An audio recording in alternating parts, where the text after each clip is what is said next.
The flood came like a black bull in the night. It roared down the dry wash with a voice that shook bones. Sand hissed. Cottonwoods bent and snapped. The air turned cold and raw, full of grit that needled eyes and lips. In that red cut of the New Mexico Badlands, the land moved like a living thing that wanted breath and blood.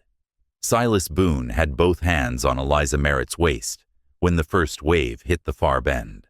He was ankle-deep in quicksand, holding her on a slick sandstone ledge, while muddy water chewed the bank away under his boots. "Don't look down," he said. Eliza did. Her veil, torn, muddy, snagged on a salt bush, whipped like a frightened bird. "If they find us, I'll drown," she cried. It wasn't a thought. It was a prayer twisted into a threat against the night. A stone the size of a skull shot past and shattered below them. The ledge trembled. Silas felt the pull. He knew that pull. It was the hand he feared most in this world. Deep water, cold water, water that did not argue, only took. He heard horses above on the rim. Hooves stamped, spurs rang. A man laughed once, ugly and sure. The Posse. "Downstream," another voice snapped. "Fresh prints. Her heels cut. We catch her. She goes back to Castaneda alive." A pause. Or she don't. Eliza's breath snagged in her throat. She clutched her ribs. Silas saw the rope marks on her wrists. Old, dark, rubbed raw again. Above them, moonlight flashed on a rifle barrel. He could feel the aim, like an eye laid on skin. His weight slid. The ledge groaned. Cliff 1, right now, was the river itself, rising, eating the ground, like a hunger that would not end. Cliff 2 was human. The iron and the grudge on the rim, the branded hoofprints Silas had seen an hour ago at the dry fork, the serif shaved off the sea on every shoe in Castaneda's remuda. A forgery you had to know to see. He had learned it the hard way. Cliff 3 was the secret, and you will hear it before we are done. It lay in a burned line on the San Isidro Parish book, and in a turquoise bead that did not belong to a bride's white dress. When we reach the Cedar Spring, you'll know why Chief Bidsy Nez never spoke his brother's true name again. Come closer to the fire with us. Tell us where you're watching from. Stay, and we will show you the bead that proves who was bound and who was bought. The day before the flood, the wind had hunted. It came out of the west as if it remembered an old offense. Red dust moved in sheets across the flats, and every thorn in the Badlands had a voice. Silas Boone rode with his hat pulled low and a strip of damp cloth over his mouth. He was a narrow man, 33, with sun-paled eyes and a scar on his jaw where a mule had kicked him when he was a boy. He was practical. He was stubborn. He feared deep water. People thought he feared nothing. That was how he liked it. The job was simple on paper. Ride with Deputy Arno Pike and 4 of Castaneda's hands. Find a runaway bride. Bring her back. Pay on delivery. The words "pay on delivery" had a way of eating up a man's thoughts until there was nothing left but coin. Silas had worked for less and bled for it. He said yes. They found the empty wagon near Las Cruces Road, wheels sunk to the axle in a drift of powdered clay. Inside lay a white dress dulled by dust, a parcel of bread gone dry, a broken comb with 2 hairs stuck in the tines, 1 gold, 1 black. Silas did not touch them. He touched the ground. Tracks fanned out. 3 sets, 1 heavy man, boots toes splayed, favoring the right knee. 1 woman, light step, heels biting deeper on the left. 1 horse, small, sharp hoof, unshod. Silas rocked back on his heels, listening with his fingers. The story in the earth told him what people's mouths liked to hide. She left with help, he said. Arno spat. She left with theft. Castaneda's ring. Castaneda's honor. Honor don't wear a brand, Silas said, and let it drop. By noon, the wind had a knife edge. They came to a dry arroyo of pale sand and hardpack, cracked like plates. The horse's prints vanished into the wash. The woman's heel scuffed once at the lip, then slid. Silas leaned over. There, a heel, then toes, then a palm. He pictured her slipping and catching herself with the web of her hand, the skin abrading, the hiss under her breath. He felt it in his own hand, as if he had been the one to fall. He stood and let his gaze move slow over the wash. It wasn't empty. No wash here ever was. It was a road for water, and water had its own schedule. Arno said, "She's down there, you go. You're the one Castaneda hired for crawling." Silas said nothing. He tied a rawhide line around his waist and tied the other end to his saddle horn. Then he slid down the bank and put his weight on the pale pan. The pan spoke back in little creaks. He set his hands where the woman had set hers. He went where she went. Some men track with their eyes. Silas tracked with all the parts of himself a boy uses when he grows up poor and has to learn what the ground is saying before it says it with a bullet. He found a small cloth caught on rabbit brush, white once, now stained with red clay and a smear of blue. Blue like ground turquoise in rainwater. He frowned. He knew that blue. It wasn't until dusk that he saw the first vulture.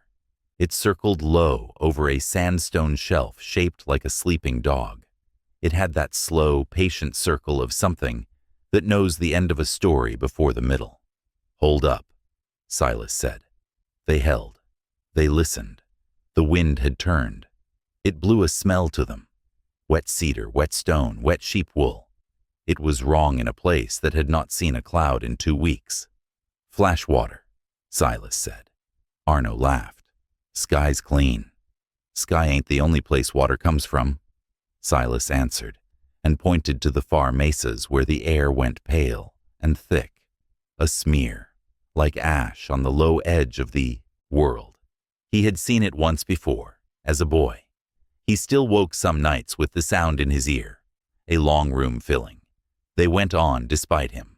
Pay, on delivery, honor. Words men like to use when they mean now and mine. By midnight they had lighted a small fire in a kink of the wash, tucked above the channel where they could see and not be seen. The fire ran low. Arno spoke low. "You hear what she said, Boone? At the altar she says she won't. Says she can't. Married once already. But the book." He held his palms up as if warmth could make truth. Silas chewed jerky until the salt burned his gums. "What book?" "San Isidro Parish. Padre keeps the lines. Castaneda had his man look. It's clean. No other name." Silas said, very soft. "Clean can be burned clean." Arno's eyes flicked. He knew about burning. He looked away. She ran. That's the fact that buys us supper. They slept in turns. At first light, the wash looked like nothing but summer drought. At noon, it looked like every trail a desperate woman might use. At dusk, the far mesas went the color of bruised plums, and the smell came again, stronger. Wet stone, wet cedar, sheep wool, and thunder. They found Eliza at the dog-shaped shelf after dark. Not found. Nearly stepped on. She had squeezed into a seam under the overhang, where the wash made a momentary pocket of safety. Her dress was torn to the knee. Her good shoes were gone. Her veil was tied like a headscarf. Rope marks banded her wrists. She held a small pouch to her chest, like it was the last good thing in the world. When Silas slid down and put a hand on the stone, she put that pouch under her tongue and kept it there. He pretended not to see. He said, "Ma'am, don't call me that," she whispered. "He calls me that." "Who's he?" "My husband," she said, and then laughed without any joy. "Not the man with the ring." Silas looked at her for a full count of 5. "You have water?" "Not enough for what's coming," she said. "I can hear it." Arno's boots hit gravel above. "We got you," he said. His voice made everything worse. "Castaneda will be kind if you come easy." "He will not," Eliza said. "He will make it neat." That's all. Neat for the town, neat for the book. The first wave hit the far bend then, throwing black shapes like logs and dead branches downstream. Only they weren't branches. They were fence posts, parts of a shed, a lamb. The sound filled the wash with a single word that had no letters. Silas felt it shake through the stone into his bones. He didn't think. He grabbed Eliza. The ledge tore. The world turned slick and steep. He pushed her up toward the bank while the sand took his ankles. "Go," he said. "Climb." She climbed. He sunk. The water licked the lip. He heard men shout and rope creak. Arno tossed a line. It fell short, then slapped across Silas's chest. He hooked his arm and locked his jaw. "Pull," he grunted. He hated the taste of muddy water. He hated the sound it made when it took breath away. They got him up, all three of them breathing like blowed horses. The Posse horses stamped on the rim. "Cut west," Arno said. "There's a sheep trail up to the mesa. We run there. We hold there. We let the water pass." Eliza shook her head. "They'll see us on the skyline. Then we go north," Silas said. "There's a cedar spring in the next box canyon. If we make it, we make it." Eliza steadied herself with a hand on his sleeve. Her fingers were cold. "There's a man there," she whispered. "He said to go to the cedar spring if I lost the horse. He said say his name, so the boy watching would not be afraid." "What name?" "Bidsy Nez." Arno swore. "We ain't stepping into Diné ground." "Then don't," Silas said, and took Eliza's elbow. "But the flood will step into ours." They moved by the smell of water and the feel of the ground quiver under their boots. The wash filled and emptied in lungfuls. The sky stayed knife clear. That was the trouble with flash water. It gave you no page to read. Only the last line, written loud. They reached the sheep trail, cut like a welt into the bluff. It crawled up in tight switchbacks that made a man look foolish, and a goat look like a king. Eliza went first. Light, quick, barefoot now. Silas followed, one hand on the rock, one on her skirt hem when she slipped. Arno came last, cursing, heavy. Above, two riders on the rim walked their horses parallel, keeping pace. One was Castañeda's foreman, a square man with a neck like stacked rope. The other wore a deputy star, bright in the moon. Not Arno's. Another. The foreman lifted a hand, and a rifle glinted. Silas could smell the oil on it from 30 yards. "Hold," a voice called from the dark to the north. Calm, firm, the kind of voice that could step into a storm and make it argue with itself. A figure stood in the cut between two junipers. Moonlight striped his face. His hair was bound with a red sash. He wore a simple shirt and a belt, with a pattern of white and turquoise beads. Not loud, strong. He did not lift his rifle. He did not need to. Eliza whispered, "That's him." Bidsy Nez lifted one palm, fingers spread, greeting and warning in the same breath. He looked at Silas first, weighing. He looked at Eliza next. He saw the rope marks and the torn dress and the small bulge in her cheek. His eyes softened, half a finger width. Then he looked up to the rim and the men tracking the skyline like it already belonged to them. "Water takes the ones who think they are bigger," he said in English. His voice was low. "Come." The cedar spring was a dark lip under a fold of rock. By day, it would look like a stain. By night, it was only the smell and the temperature drop that told you it was there. Bidsy led them into a narrow crack just wide enough for a person to slip sideways. The stone was cold and slick. Inside, the air held the sharp green of juniper and the clean sweet of water that had taken a long time to decide to rise. A boy watched from deeper in the crack, 8 or 9, a strip of rabbit fur tied around his head to keep his hair back. He did not startle. He did not speak. He looked at Eliza's face, and then at her feet, and then at the small knot in her throat, where she kept that pouch tucked. He looked at Bidsy. Bidsy gave the boy one small nod. "Kinna," he said, and the boy stepped back to make space. Eliza spat the pouch into her hand and closed her fist around it. Silas saw a flash of blue and white, turquoise and shell, 4 beads in a pattern. Not wedding beads, clan beads. Even he knew that. The boy's eyes widened, then steadied. He said a word soft as a coat lining. "Shima," he breathed, not to Eliza, but to the beads, as if they could hear. Bidsy put a hand to the crack wall. He was listening with his skin, the way Silas had listened to the ground. The flood's voice was changing. It was no longer a long room filling. It was a house. Walking. "We wait," he said. "We make no fire." Arno bristled.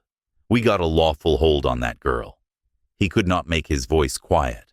Some men never learn how. Bidsy looked at him and didn't see a deputy. He saw a man who would speak when coyotes hunted. He saw a risk. "Your star is nothing here," he said. Not cruel, just true. "You can keep it if you keep still." Silas put his back to the stone and felt it tremble, saw drops on the cedar branch quiver, even though no wind touched it. "How long?" he asked. "Until the water forgets what it is angry about," Bidsy said. Eliza set her palms on her knees. Her breath slowed. She lifted the pouch and showed the beads to Bidsy without letting him touch them. He said this would be enough. He said, "If I brought these, you would let me speak under your shadow." Bidsy's jaw moved once, thinking through an old map in his head. "Who gave you that?" "Your brother," Eliza said. "Before he died." The crack tightened. Not the stone, the air. Even the boy's breath went thin. Silas watched Bidsy's eyes. He did not blink fast. He blinked once, slow, and looked at the ground. "We do not say his name," he answered, a soft rule made of grief. "Not tonight." He looked at the beads again. "You say he gave you these. You say you are bound to them." "I say I was bound before any white dress," Eliza answered. Silas let his head touch stone. He heard the words in the parish tale now. Clean lines.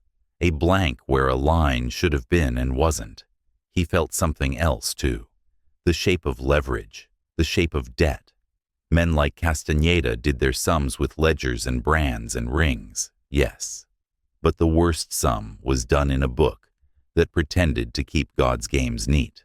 Burn a line. You burn a life. "Why do they come?" Bidsy asked. Not to Eliza, but to the air, which would tell him if a lie was heavy enough to bend it. "Why do they chase you with a ring and a rope?" Eliza said, "Because I owe, and because I would not pay the way he asked." She looked at her wrists. "Because my first vow was not to Castaneda."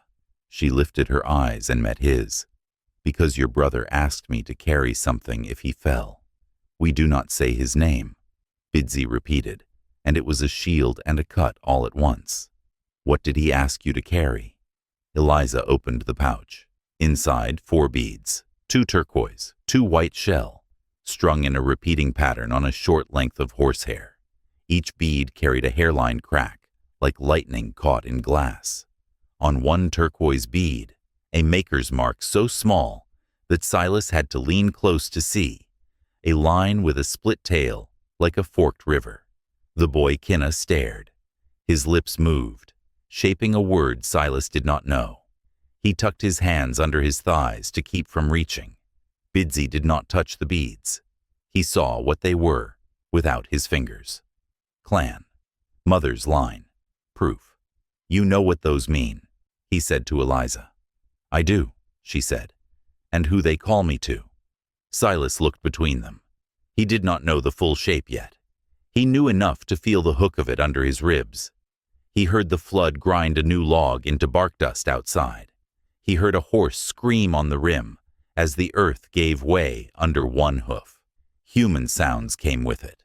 Men's voices scared for the first time all night. "Castaneda will not wait," Arno said. "He will bring more men. He will bring the judge. He will bring the book. We will bring water," Bidsy said, and let the silence that came after hold more than one meaning. Morning turned the Badlands sullen and raw.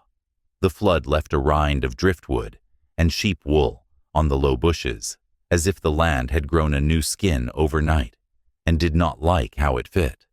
The air after was clean, too clean. Sounds carried. You could hear a lie from far away. Bidsy led them in a slow dogleg through the junipers, keeping to stone when he could, to hide sign. When they had to cross sand, he stepped first and brushed with a cedar bough behind them to blur the story. Kinna ranged ahead and behind, small and quiet, a shadow that knew where every thorn grew and how to walk like wind. He had a trick with horses. Click once, low in the throat, then still your chest, so your breath would not tell the animal you were a stranger. He did it now, and a skittish bay settled its ears and breathed out through its nose like smoke. Eliza looked at the boy, and then at Bidsy with a kind of wonder that was more like hunger. Silas saw it. He filed it next to the bead pattern and the burned parish line in his head. "Don't touch the cedar," Bidsy told Arno when Arno reached to strip bark. "You are a guest."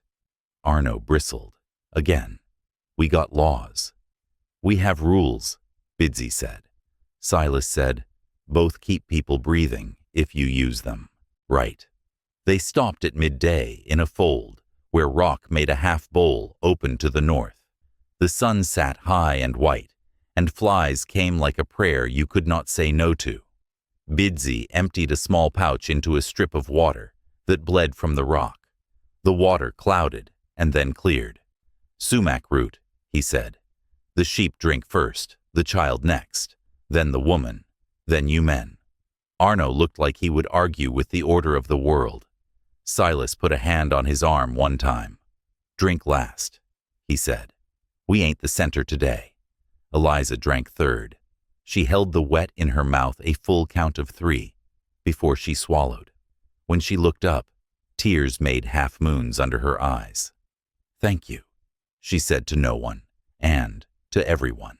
"Say it to the water," Bidsy told her, and she did. Silas chewed hard bread and listened to the flies and the far call of a raven.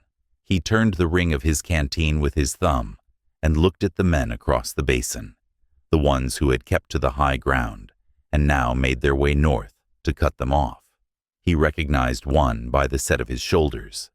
Not the foreman, a stockier man with a careful way of placing his feet to look clumsy. Lucas Vi, Castaneda's debt man. He bought paper, he sold lives. He had been the last face Silas's father had seen the day the Boone place went to auction. Silas's jaw went tight. "We got company in an hour," he said. Bidsy did not look. "We had company before the flood," he answered. "Now they are cold and smell like iron. They think that makes them sharp." Eliza set the bead string in her palm and looked at it as if it could talk. "He told me not to go to the church if he didn't come back," she said. "He said the book would be used wrong. He said the priest would be kind in his eyes but hard in his quill." Silas said, "What did you do?" "I waited 3 months," she said. "I said prayers to a God my mother knew, and to a wind my father knew.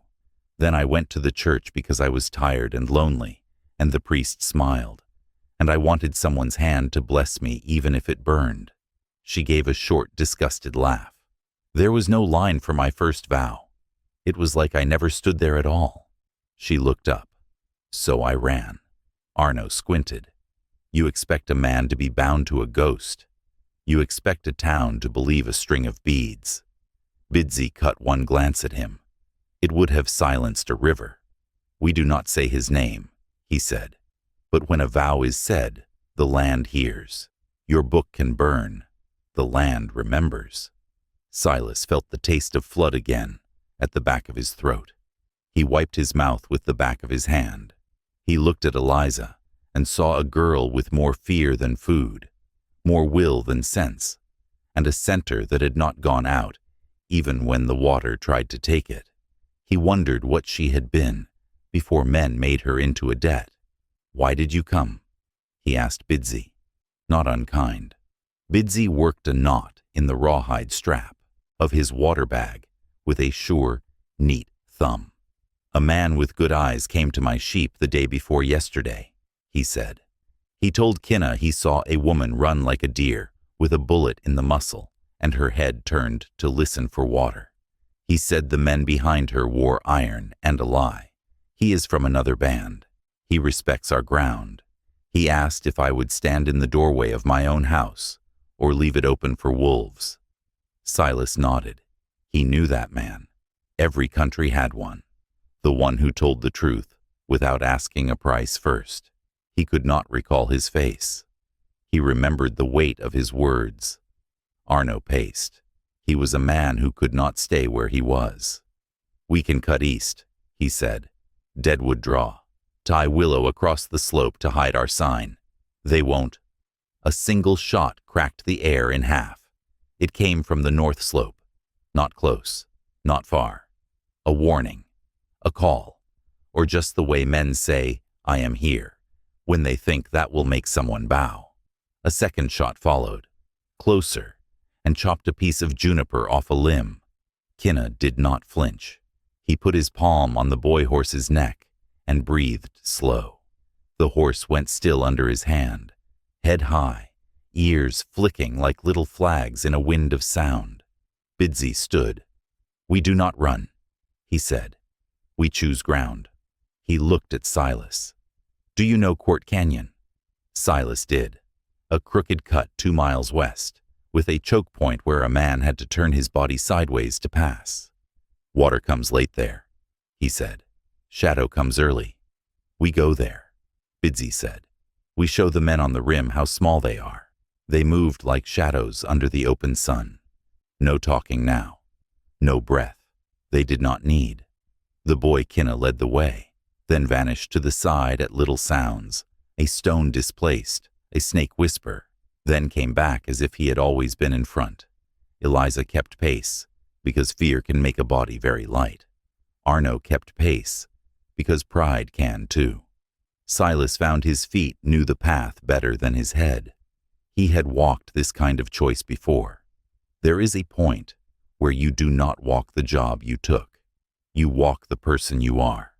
The canyon mouth was a grin with broken teeth. The shadow inside sucked heat from skin. They slipped into it one by one. Stone crowded them. Sound changed. Outside, the wind still hunted, and the men still said loud things to hide small hearts. Inside, you could hear your own pulse. Bidsy set them in a slot just off the main run of the canyon. It had one narrow entry and a high back wall, where stone ran slick with a film of water. The floor was sand over stone. Footprints would hold only a little while. "They will not stand in the choke," he said. "They will bunch there. Men who hunt with fear bunch. We let them do that. We make them small." Silas tested the slot with his body. He could stand side on and put his shoulder blades to the back wall. He could brace a rifle long ways. He could see the choke and the light beyond, and the silhouettes. It threw when men moved. It was a better place than most men find when they need one. Eliza leaned her head back. Water touched her hair like a blessing that did not ask anything now. She closed her eyes. She opened them. "When will you ask the price?" she said to Bidsy. She didn't say it rude. She said it like a fact a woman must know to go on breathing. Bidsy looked at her beads and then at her eyes. "When a house is burning," he said, "you do not ask the woman to pay first to open the door." That almost broke her. She swallowed hard and nodded. "Then I will pay later," she said. "Tell me the rule I will owe." "You will speak in front of my mother," he said. "You will say who gave you those beads. You will say what he asked you to carry. We will not say his name, but we will hear your weight." Silas looked out at the canyon mouth. The first of the men stepped into the light there. He was careful. He put his feet where someone had told him to put them. He had another man's eyes in his head. Lucas Vi. He lifted a hand and signaled the others to stop. The foreman edged past him and stuck the muzzle of his rifle into the choke point and fired 3 blind shots. Stone spit dust. Kinna did not move. Lucas Vi said, "Eliza, sweetheart, come on out now. You made your statement. Town heard it. Book stands. Come out and nobody has to get hurt." Eliza's face went white. Not scared the way some are. The white of cold iron. "Don't call me that," she said, so soft that only the stone heard it. Silas sighted down his rifle. He did not fire. He did not need to. He wanted Lucas Vi to hear his own words echo back on him for another minute. Let a man taste his lie. It makes him slow. "Boone," Arno hissed. "We ain't killing a man of the law." "Good thing he ain't one," Silas said. "Judge will say different," Arno said. "Judge will read Castaneda's book," Silas said. Bidsy lifted his palm. "Still. Wait. The canyon taught patience. The canyon taught scale. Lucas Vi did what men like him do. He tried to sell. Castaneda don't need a rope," he said. "He wants clean. You come, you keep your mother's place. You get a roof, a fire. That fear in you lies down and sleeps for a change." He smiled, and it was all teeth. "A girl like you don't last long in the open." Eliza's mouth twitched. "A girl like me don't last long in your house either," she said, and her voice had steel now. She put her palm to the wall behind her, where the water slid thin over stone. "I married a man before you. You burned him out of the book, but the land wrote him in." It took Lucas a second to understand. He'd been spoken to by someone who did not believe in his world. Then his face changed from sell to take. "Boys," he said. 4 men moved into the choke. They bunched, just like Bidsy had said. Shadows cut their shapes into sharp pieces. A rifle butt, a boot toe, a shoulder. Silas could hit any of them by sound if he had to. Bidsy did not fire. He stepped out in front of the slot and spoke in a voice the canyon respected. "Turn back," he said. "This ground is not yours. The water today says so. The wind yesterday said so. Your iron is only loud. It is not wise." The foreman laughed once. He lifted his rifle. Bidsy did not move. "If you shoot me," he said, "you do not go home. You know this. You know what my name is. You know where my mother sits, and who listens when she speaks." The foreman hesitated. It was a thin slice of doubt. Thin is enough in a canyon. Thin is life. Lucas Vi said, "I ain't scared of a talking mother." Arno flinched. Even he knew that was stupid. He knew it the way you know when a rattler is about to strike, because the air draws in all around the coil. Bidsy's jaw tightened, 1 finger width. "We will not say my brother's name," he said to the stone, to the water, to the boy, to Eliza. "We will not put it back in the air for men like this to dirty." He looked at Lucas Vi, and this time there was more than rule in his eyes. There was the kind of grief that decides to stand up. "Turn back." Lucas lifted his hand. The foreman fired. The shot cracked and rang between stone and sky and came back with 10 voices. Bidsy did not fall. The bullet had gone just wide and struck the wall near Eliza's ear. A sliver of stone cut her cheek. She did not cry out. Kinna slid like a lizard to the entry of the slot and put the cedar branch where footprints wanted to be. The boy horse stamped, then settled, listening to the boy's throat sound. Silas fired then. He was not the kind of man who liked loud answers, but there are times when a line in the dirt is not enough and sound has to carry the weight. His bullet hit the foreman's rifle and threw it from his hands. The second man behind the foreman flinched and banged his knee. The third stumbled back and pinned the fourth against the wall. Bunching, panic. The canyon likes to show a man his shape. Lucas Vi smiled like this was a game he had wanted all along. "Good," he said. "Now we mark it down clean. Deputy, on me." Arno swallowed. He looked at Silas. He looked at his star. He looked at the men who would not tell the story right about him if he turned now. "Don't," Silas said. Arno stepped anyway. Some men step into fire to prove to themselves they don't burn. He lifted his gun and aimed at the slot opening, where the boy's shadow flickered and Eliza's breath fogged the cool air. Silas took one step across Arno's line and knocked his wrist with the side of his rifle. The shot went wild and chewed the top off a prickly pear. Lucas Vi's smile died. "You're done, Boone," Silas said. "I've been done most of my life," and chambered another round. Outside, above the canyon mouth, a horse snorted. Another set of hooves. A new weight, a new rhythm, found the rim. A woman's voice, low and hard, cut the sun. It spoke in Diné first, then in Spanish, then in English, each time the same, each time like a rule you could build a fence on. "You come down off that rim," the voice said, "and you leave your guns here, or you meet my sons at the far road, with no saddle under you." Lucas looked up, restless, annoyed, like a trader whose counting had been interrupted by a fly. "Who?" "His mother," Arno breathed, and his mouth went dry. A figure stepped into view on the rim, her hair bound, gray at the temples, a woven sash at her waist, marked with the same split-tail maker's mark that lay in Eliza's beads. She held no gun. She held a staff with a sun-polished head. A line of young men stood behind her, silent, bows unstrung, but hands close. They were not loud. They were not iron. They were the land saying, "I am still here." Lucas raised his voice to Sel again. "Ma'am, we act under the law of—" She did not look at him. She looked at Bidsy. She looked at Eliza. Her eyes fell to the blood on Eliza's cheek, to the beads in Eliza's palm.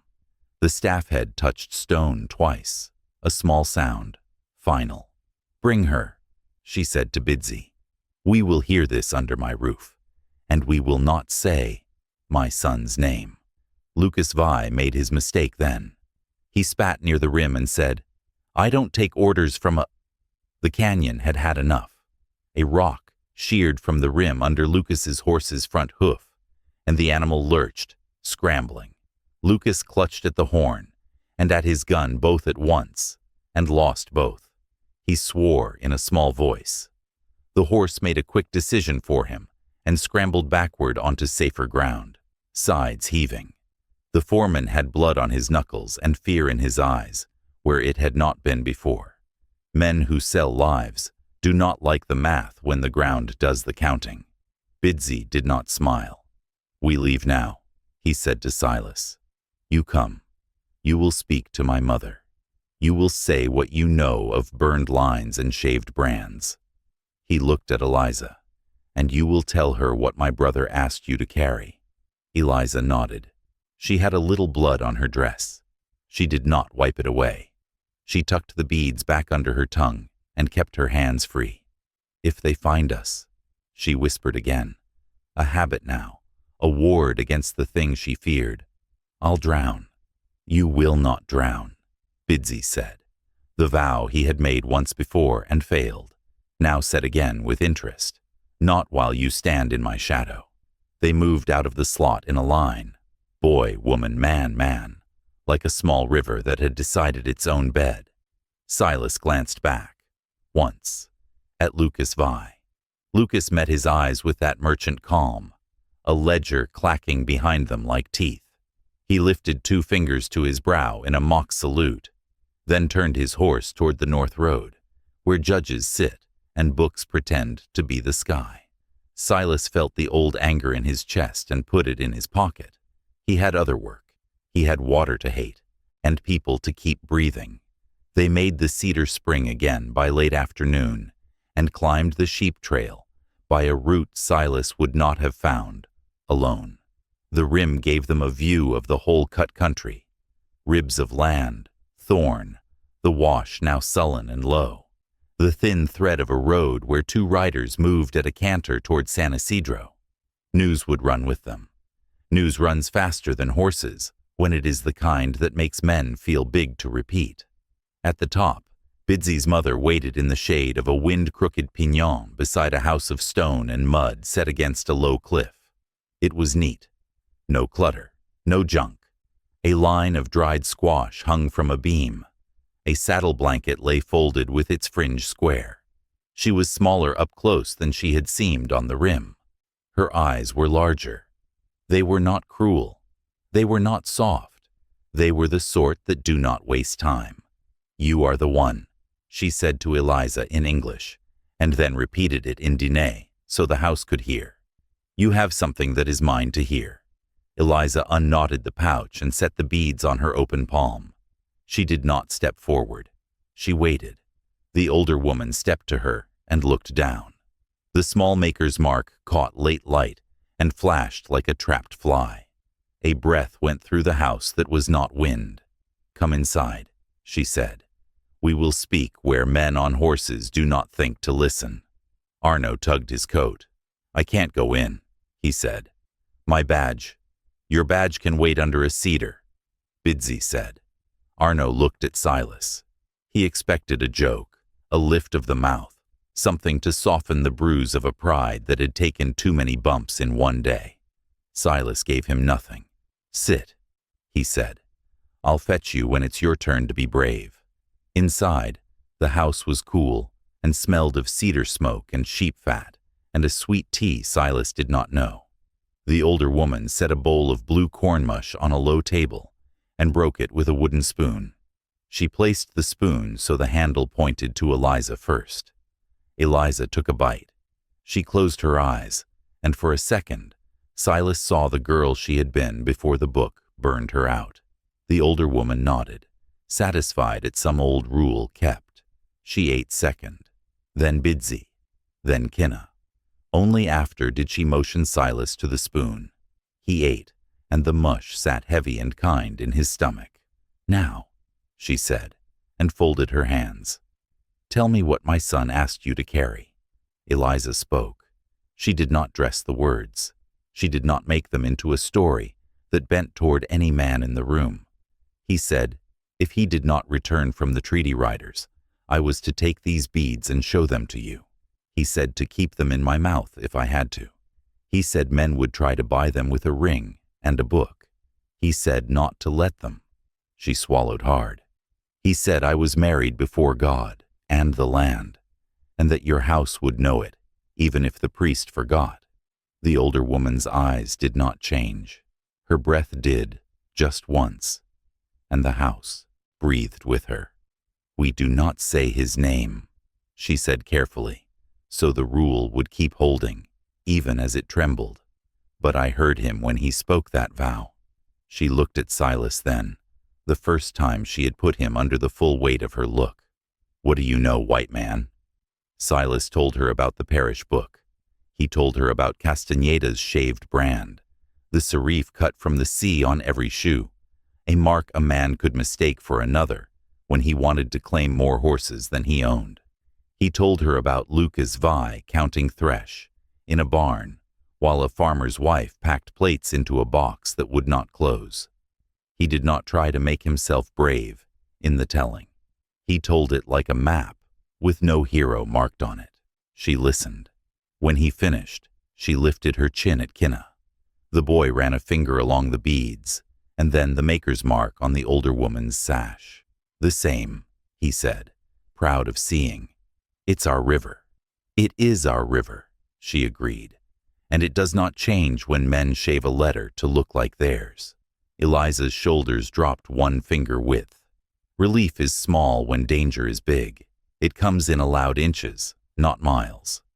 "What will you do?" she asked, and her voice was very small now, because the asking cost her.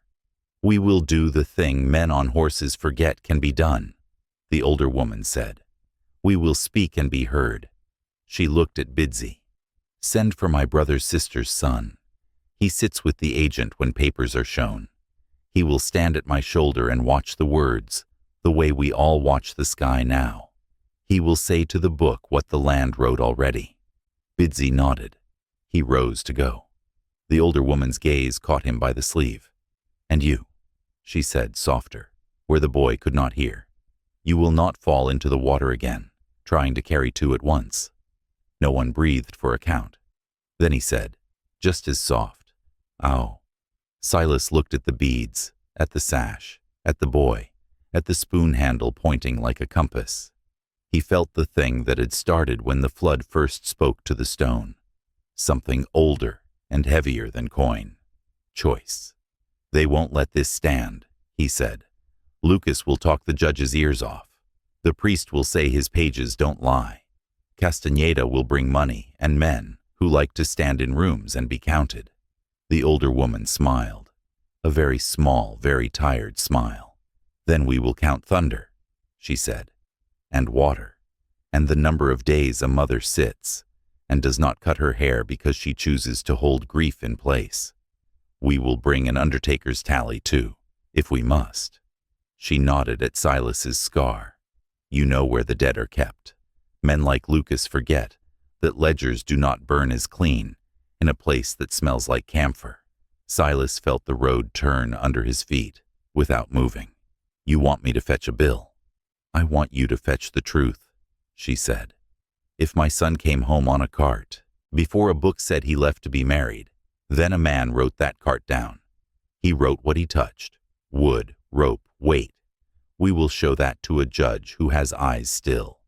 Eliza's hand went to her mouth. I can go, she said too fast.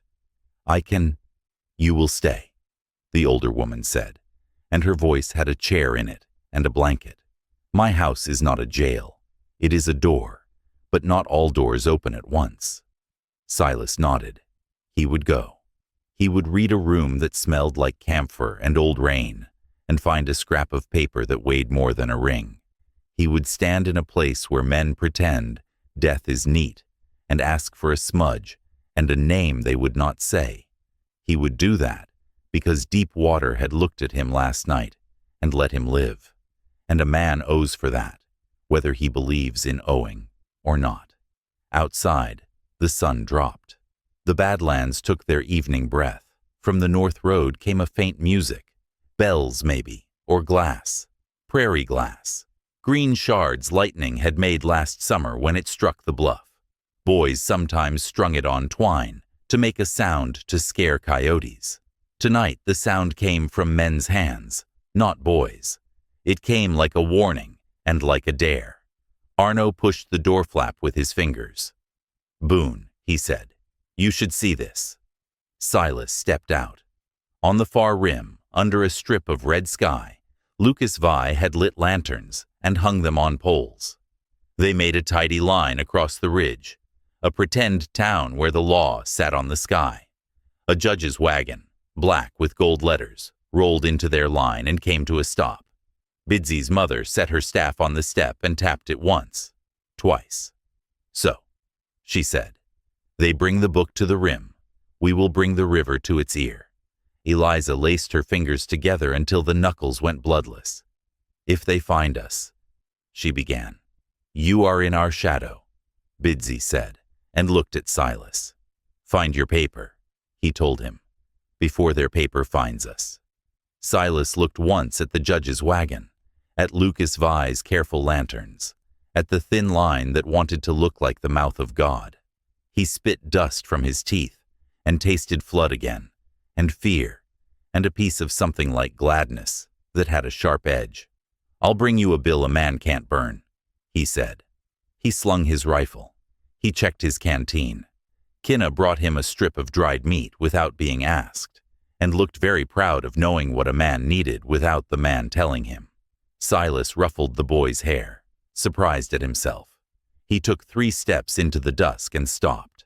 A note, low and thin, came down the wash like a voice that did not want to be heard yet. A harmonica, a song Silas had last heard in a room where a dead man lay, and men were slow to say the name over him. The undertaker played when he wrote, to keep his hands steady and his mind from walking away. Silas smiled without humor. He's there, he said. He plays when he tallies. Eliza's eyes lifted to his. Bring it back. I will, Silas said. He set off into the Badlands, the smell of wet stone in his nose, the undertaker's thin tune for compass, and the judge's lanterns behind him like false stars that did not know the sky they were hanging in. Night in the Badlands comes like a lid. It snaps down quick, seals the smells and sounds in the pan with you, and dares you to breathe wrong. Silas kept his breath quiet. The undertaker's thin harmonica thread tugged him north, along the low spine of a wash that still slithered with the flood's leftover voice. He moved with that old mule-kicked caution of his. He did not love the dark. He tolerated it the way a man tolerates a partner he needs. Wary, clear-eyed, not fooled. Tracks told him other stories as he went. A wagon had come through earlier, heavy, both wheels biting deep on the left, load unbalanced, driver careless, or drunk, or both. Lantern smoke hung close in spots where the air pooled. Once he stopped and crouched, fingertips to sand, and felt a tremor under his nails. Not water this time. Hooves. A string of horses milling and moving, then halting, then milling again, restless as men who think they own the night. He cut off the road a quarter-mile shy of San Isidro and came in behind the livery through a scatter of saltbush and broken crates. The town was smaller than its lanterns wanted it to be. 4 false fronts and a church with flaking paint, a mercantile that sold ribbon next to tackle, a saloon that breathed old beer, even with its doors closed. The undertaker's place sat set back, dark as a thought men don't say out loud. But Silas heard the same thin music, threaded through wood like smoke through old cloth. He rapped the door twice. It opened a slit. A man's eye glinted. "We're closed for the living," a voice said, dry as the inside of a pepper. "Ephraim," Silas said. "It's Boone.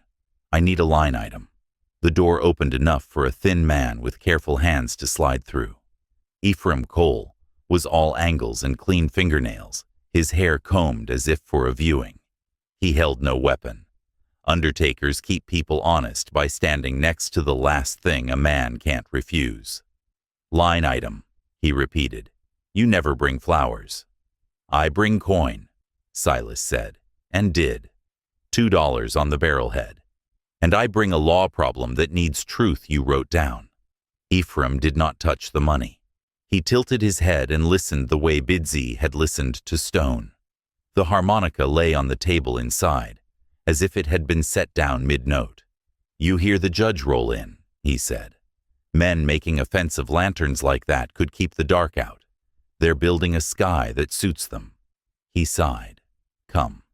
Inside was cooler than it had a right to be. Camphor and lye, and the metallic whisper of tools cleaned and squared. On a high shelf, 3 ledgers, bound plain. On the main table, a body under a sheet. Ephraim laid a palm on the sheet without lifting it. A greeting, a habit. "Who?"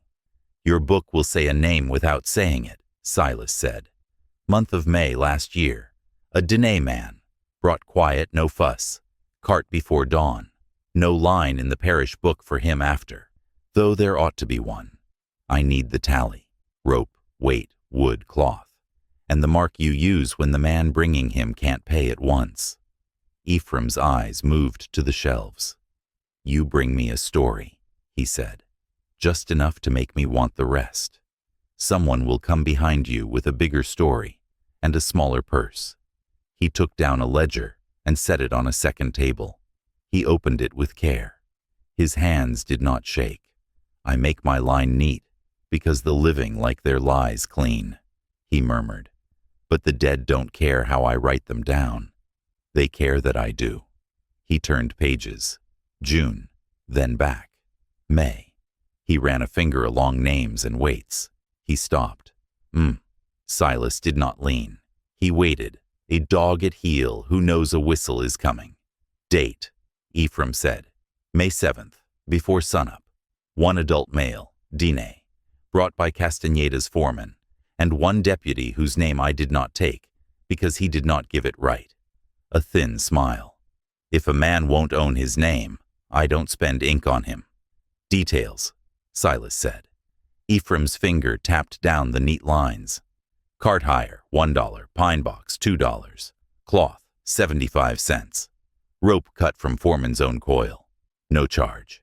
I noted the maker's mark on the rope because it mattered to the man at my door, more than the man on my table.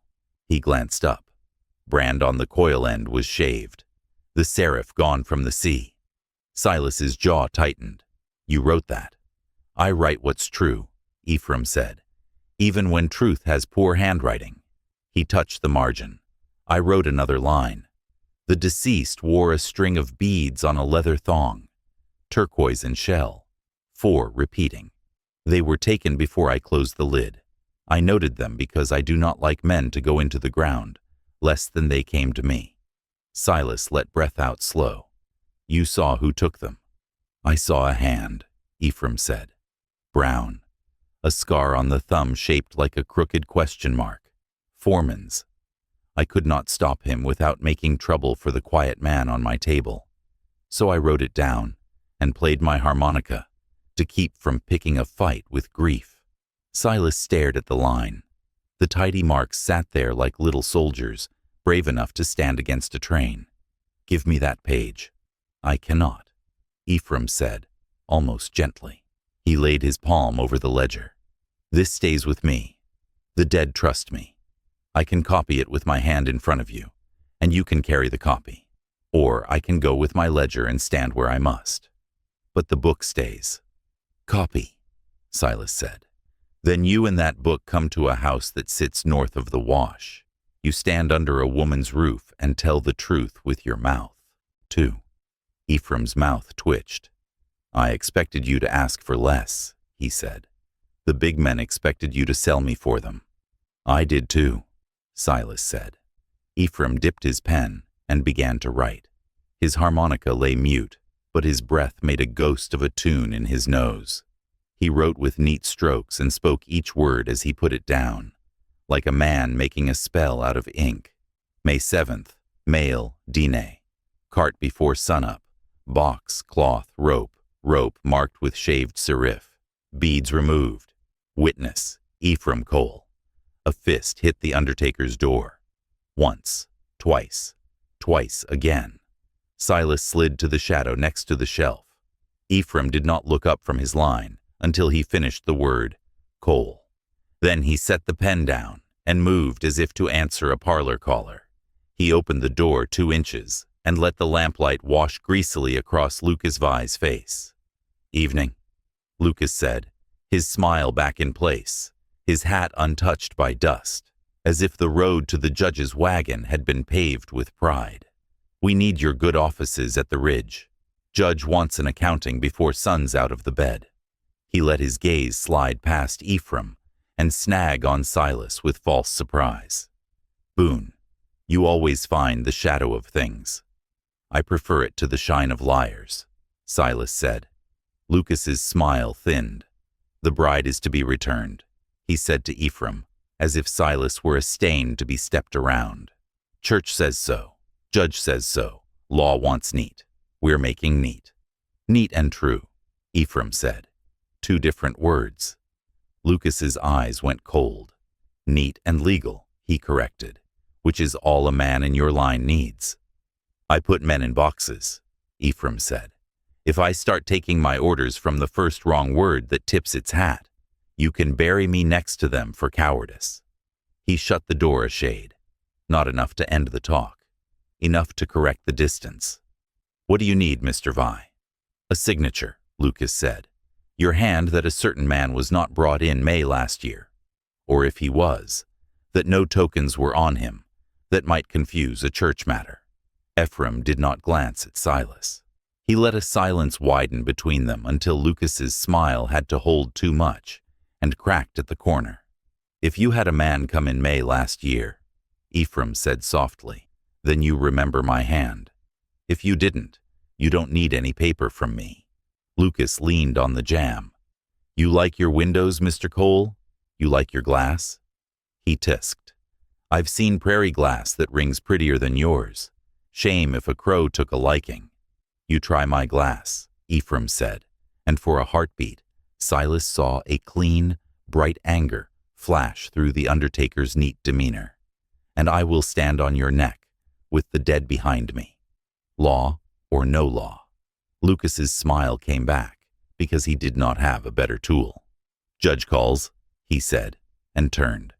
His boots made polite sounds in the dust as he went, like a gentleman not in a hurry to beat a dog. Ephraim closed the door with care. Then he sat. His hands were steady, but his breath came quicker, like his body had been running under the table. "He will try the windows," he said. "The judge, too. They will reassess their neat. They will put rope around it." Silas took the copy page and folded it once, twice, then slid it under his shirt against his skin. "You coming?" he asked. "Yes," Ephraim said. "After I put this friend in his box and close him decent. I won't leave a man on my table to be made an argument for the living. I'll make you a path," Silas said, and stepped out into the alley again. He cut a quick route through the back lots, keeping to shadow, keeping his ears open. Twice he stopped and let a pair of lanterns glide past like slow fish. Once he slid behind a stack of railroad ties and watched Lucas Vi speak to the judge at the wagon. The judge had a big, clean face built to be believed from a distance, and a smaller mouth that did not move unless money pulled it. He nodded twice. He took a paper. He licked a finger and turned a page as if even the air had to obey him. Silas reached the livery and found Arno there, hunched by the tack room, his badge turned backward on his vest, shine hidden. "I thought you'd crawl under a rock," Silas said. Arno watched his boots. "I can't look at his lanterns. They make me hate myself." His hand worried the brim of his hat into a sad new shape. "You get what you need." "I got a piece," Silas said. "Ephraim will bring the rest." Arno drew a slow breath and let it leak. "Lucas told the judge the Dene chief kidnapped a white woman and that you're in league. That's the neat they're building. Deputy in their pocket swears it in an hour, with his star polished like a plate." "You going to swear?" Silas asked. "No." "Then stop polishing your shame and stand up," Silas said. Arno stood. He did not look brave. He looked like a man who knew a pit when he saw one and chose to put his feet on the lip anyway. They rode out the back way. 2 horses and a set of hooves Arno had borrowed without the liveryman's permission. The flood had left stink and coolness in the gullies. Coyotes sang a dry little song. The undertaker's harmonica picked up again behind them for 3 notes. 4. And then went still as if Ephraim had remembered he would need his breath. Back at the house under the piñon, refugee did what refuge does. It tested the shape of the people who took it. Bidzi's mother, her name was Sani Ayu, woman you listened to, did not fuss. She set out a blanket for Eliza in the corner, where the cool draft from the rock did not touch bones. She placed a small blue bowl with salt near the door. She told Kinna to sweep the threshold with a juniper sprig and lay the sprig outside with the cut end pointing away. Guests welcome, danger leave. She spoke to Eliza in steady English and Dene both, not to show Eliza her education, but so the house heard and the girl understood. "Eat," she said. "Sleep in your clothes. If men come, you do not show them your hair. They are not family." Eliza nodded and did each thing like a vow. She did not cry. She stitched a tear in her dress with a single strand of horsehair Kinna brought her, as if putting that tear back together could hold the rest. Bidzi moved in and out like a quiet hinge. He checked the sheep that slept in a close pen carved from rock. He whispered to a skittish ewe with a trick his grandfather had taught him. 3 soft clicks with the tongue and a long, slow exhale through the nose. The ewe settled. Kinna watched his father with an attention that had a weight. Copying comes easy to boys when the thing in front of them is worth being. He copied the clicks. He copied the breath.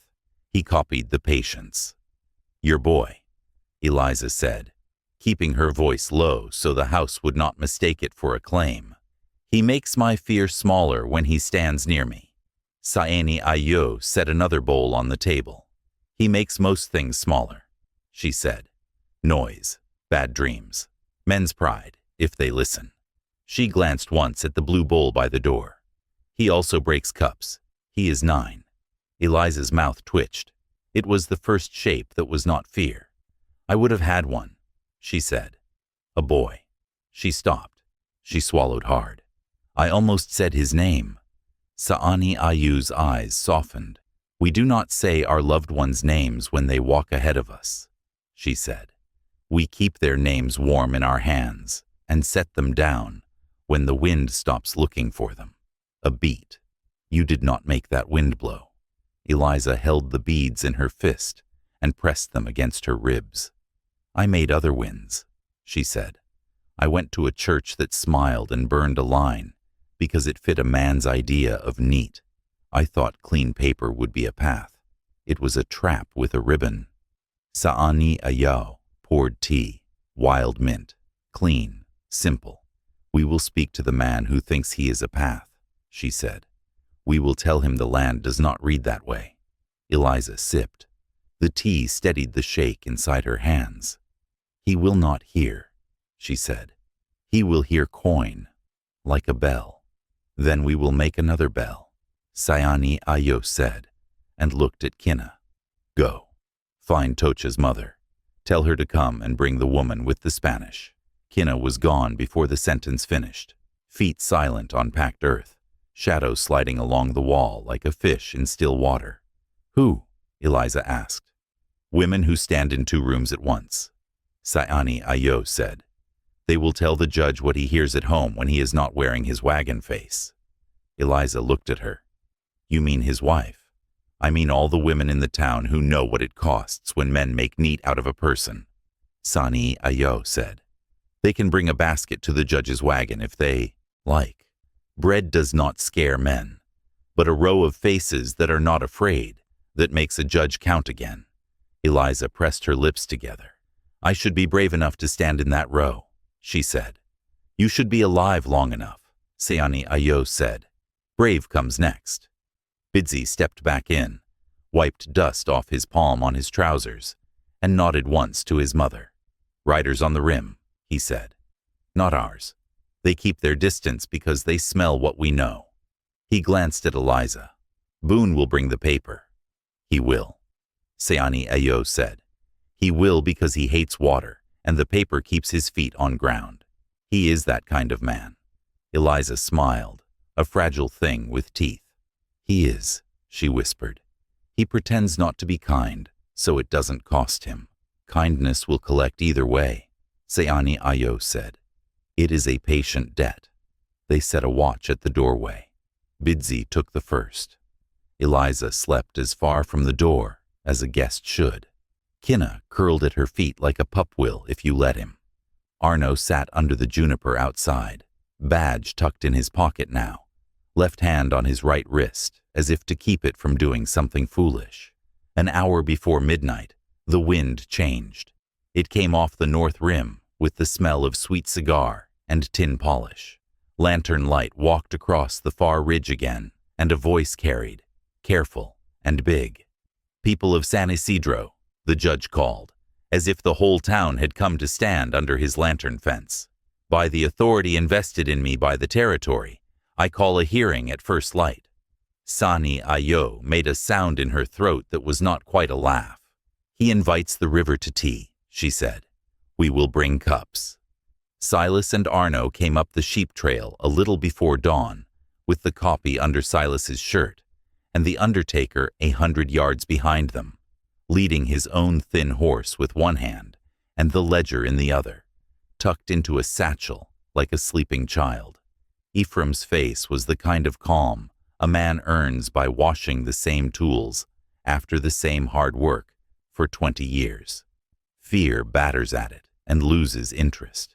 You brought him, Bidzi said, and something in his shoulders let go a finger width. He brought himself, Silas said. Sayani Ayo met Ephraim at the door. You come into my house, she said, not asking and not forbidding. You tell the thing you wrote to me with your mouth. Then you take your book and stand where men can't pretend they do not see it. Ephraim tipped his head in a way that made respect look like a hat. Yes, ma'am, he said simply. They sat. The blue bowl by the door watched. Kinna leaned against the wall and tried not to look at the ledger the way boys try not to look at cookies. Ephraim laid the copy on the table and put the ledger on his knees. He held the harmonica in his left hand, without knowing it, like men hold a bit of home when they go to court. He read, with that clean, precise voice of his that made the facts sound like stones in a row. Heavy, plain, not going anywhere. Eliza listened, knuckles pressed white to the beads. When Ephraim said, "Beads removed," she flinched once and set her jaw, and Kinna, without looking away from Ephraim, reached 2 fingers and touched the back of her hand quick, a small lightning that grounded her. Sa'ani Ayo took it in and filed it where it went in the box behind her eyes. "Good," she said. "We will show it to the man who wears a wagon as a face." Arno cleared his throat. "Judge won't let a Dene woman speak long," he said, shame already blooming on his neck for using the judge's scale. "He'll push his words into the space where yours go. That's his way." "Then we get there early," Silas said. He turned to Eliza. "If you stand, you let her stand at your shoulder." Eliza nodded. "I will." She dressed as if for work, not a wedding. Dark skirt, hair braided and wrapped with a plain cloth so men could not turn it into a thing to look at. She tucked the beads into her cheek again and wore no veil at all. They moved in a small company down to the wash and up the other side to the ridge where the judge had hung his false stars. The lanterns burned wan in first light. Men who had thought themselves tall in the dark were ordinary now, faces creased, eyes red, mouths dry. Lucas Vi's smile had not slept. He made it wide. The judge sat on a chair set too high on the back of the wagon, so his boots were level with men's eyes. He wore a clean shirt and a ribbon at his throat, and he had a Bible at his elbow and a brand book on his lap, as if the Lord and the territory had found a way to share the same bench. "We'll proceed," he said, as if there had been a legal opening and a clerk. Sa'ani Ayo stepped forward before he could say another word. She did not climb the wagon. She did not ask to. She put her staff down once, and the sound made every man's teeth feel the rims stone. "You called," she said. "We came. You speak our names right, or you don't use them at all. You will say Sani Ayo to me. You will say Bidzi Nez to my son. You will not say the name of the one who walks ahead of us." The judge blinked. He wasn't used to being given his words like a ladle and told which bowl they fit. "Ma'am," he said, reaching for a polite shelf, "we are here on account of a woman of the town unlawfully withheld." Eliza stepped forward, chin level. "I am not withheld," she said. "I am sheltered. You can't tell the difference because your book uses the same word for both when a woman chooses." She lifted a hand. It did not shake. "You burned my first vow out of your lines. I ask you to hear it now." Lucas laughed once. "You hear that, Judge? Sentiment. We are here to unmix stories." Ephraim's voice cut clean across Lucas's laugh. "We are here to tell one story you paid me to hide," he said. And for a second, the judge's eyes flicked with interest, the way a cat's eye flicks at a string. "May 7th last year. One man, brought by your foreman to my table before light. Beads on his chest. Beads removed by a hand with a scar like a question." He put his copy on the wagon edge. He did not release it until the judge's hand was on it. Their fingers touched. The judge felt the steadiness and looked down at the words, because steady hands make men look down out of habit. "Proof," Lucas said, quick, eyes narrowing. A copy motion, and something like fairness knocked on his face for a thin second. "Let the woman speak," Sani Ayo said, and his eyes slid to her because her staff had tapped once again, without asking.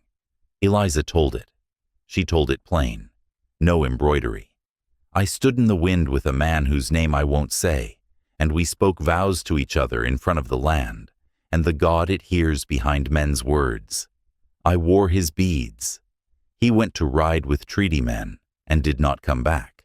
Your book did not write him. Castaneda asked me to stand in the church. I went because I was tired, and I wanted to be clean. The priest wrote a new line and said, "It would make me safe." She breathed. It did not. The judge licked his finger and turned a leaf in the brand book. He wasn't reading. It was a tick, a way to make his hands busy when his head felt crowded. The law sees what the parish writes, he said. Without a line, we cannot hang a time or a name to your claim. Arno stepped forward.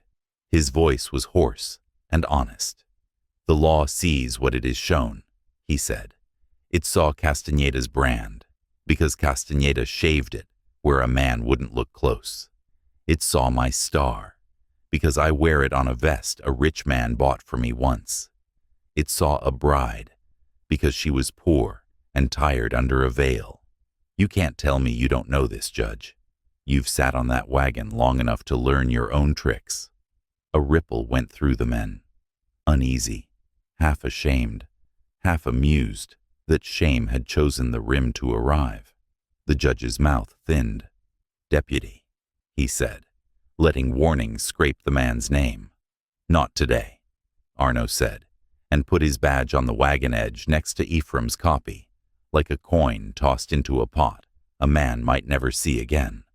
Lucas Vi reached. "We're done with the street theater," he said, and moved to lay hands on Eliza's arm. Kinna didn't mean to be between them. He was. Small, shoulders square, eyes on Lucas's. Hand like that. Hand was an animal that would bite if it could. He did not speak. He did not need to. Something in the way he set his little body said, "You will not mark her again." Lucas faltered that fraction men do when they realize they are about to be seen in a story they did not write. He fixed it quick. He smiled down at the boy. "Run along," he said. "Men are counting." Kinna said nothing. He clicked once in his throat the way his father had taught him for horses. It was not a threat. It was a sound that made Lucas notice his own breath, moving too fast. The judge shifted. The Bible at his elbow slid. Ephraim's copy fluttered. The dawn brightened. Men who liked their neat started to feel the mess under their boots, and some of them did not like how steady they were standing in it. Saani Ayu raised her staff. "Hear me," she said, not because she wanted their ears, but because the land liked the sound when a woman named her wait. "You call me to your lanterns, and you make a corral of light to hold your story in. We came with water and with a bill of the dead. You cannot burn either. If you do not hear the vow this woman made, you will hear the thunder when it comes, because you chose to sit higher than the ground you are on." "Threats," Lucas said lightly, but he stepped half a pace back. He knew the language of thunder, if not its grammar. Ephraim lifted the ledger 1 inch and let it fall back to his knee in a deliberate small thump. It sounded like a nail going into a lid. "Judge," he said, "I stand as a tradesman. I am not church. I am not territory. I am the man people pay to take grief into a room and give it a shape they can walk past. I saw this woman's first vow when I washed the man who made it, not with my eyes, but with the way he had set his hair and the way the beads lay a crease in his skin. I see things you don't write. Hear me." Silas watched the judge's eyes. He saw the moment the man's own wife's face came to him at the breakfast table, how she had looked at a priest once and wanted clean, and how clean had cut her hand. The judge rubbed his thumb against the ribbon at his throat. He cleared it. "The court," he said, trying to step into a voice that sounded too big in morning light, "recognizes that a prior claim has been made. The court orders a delay.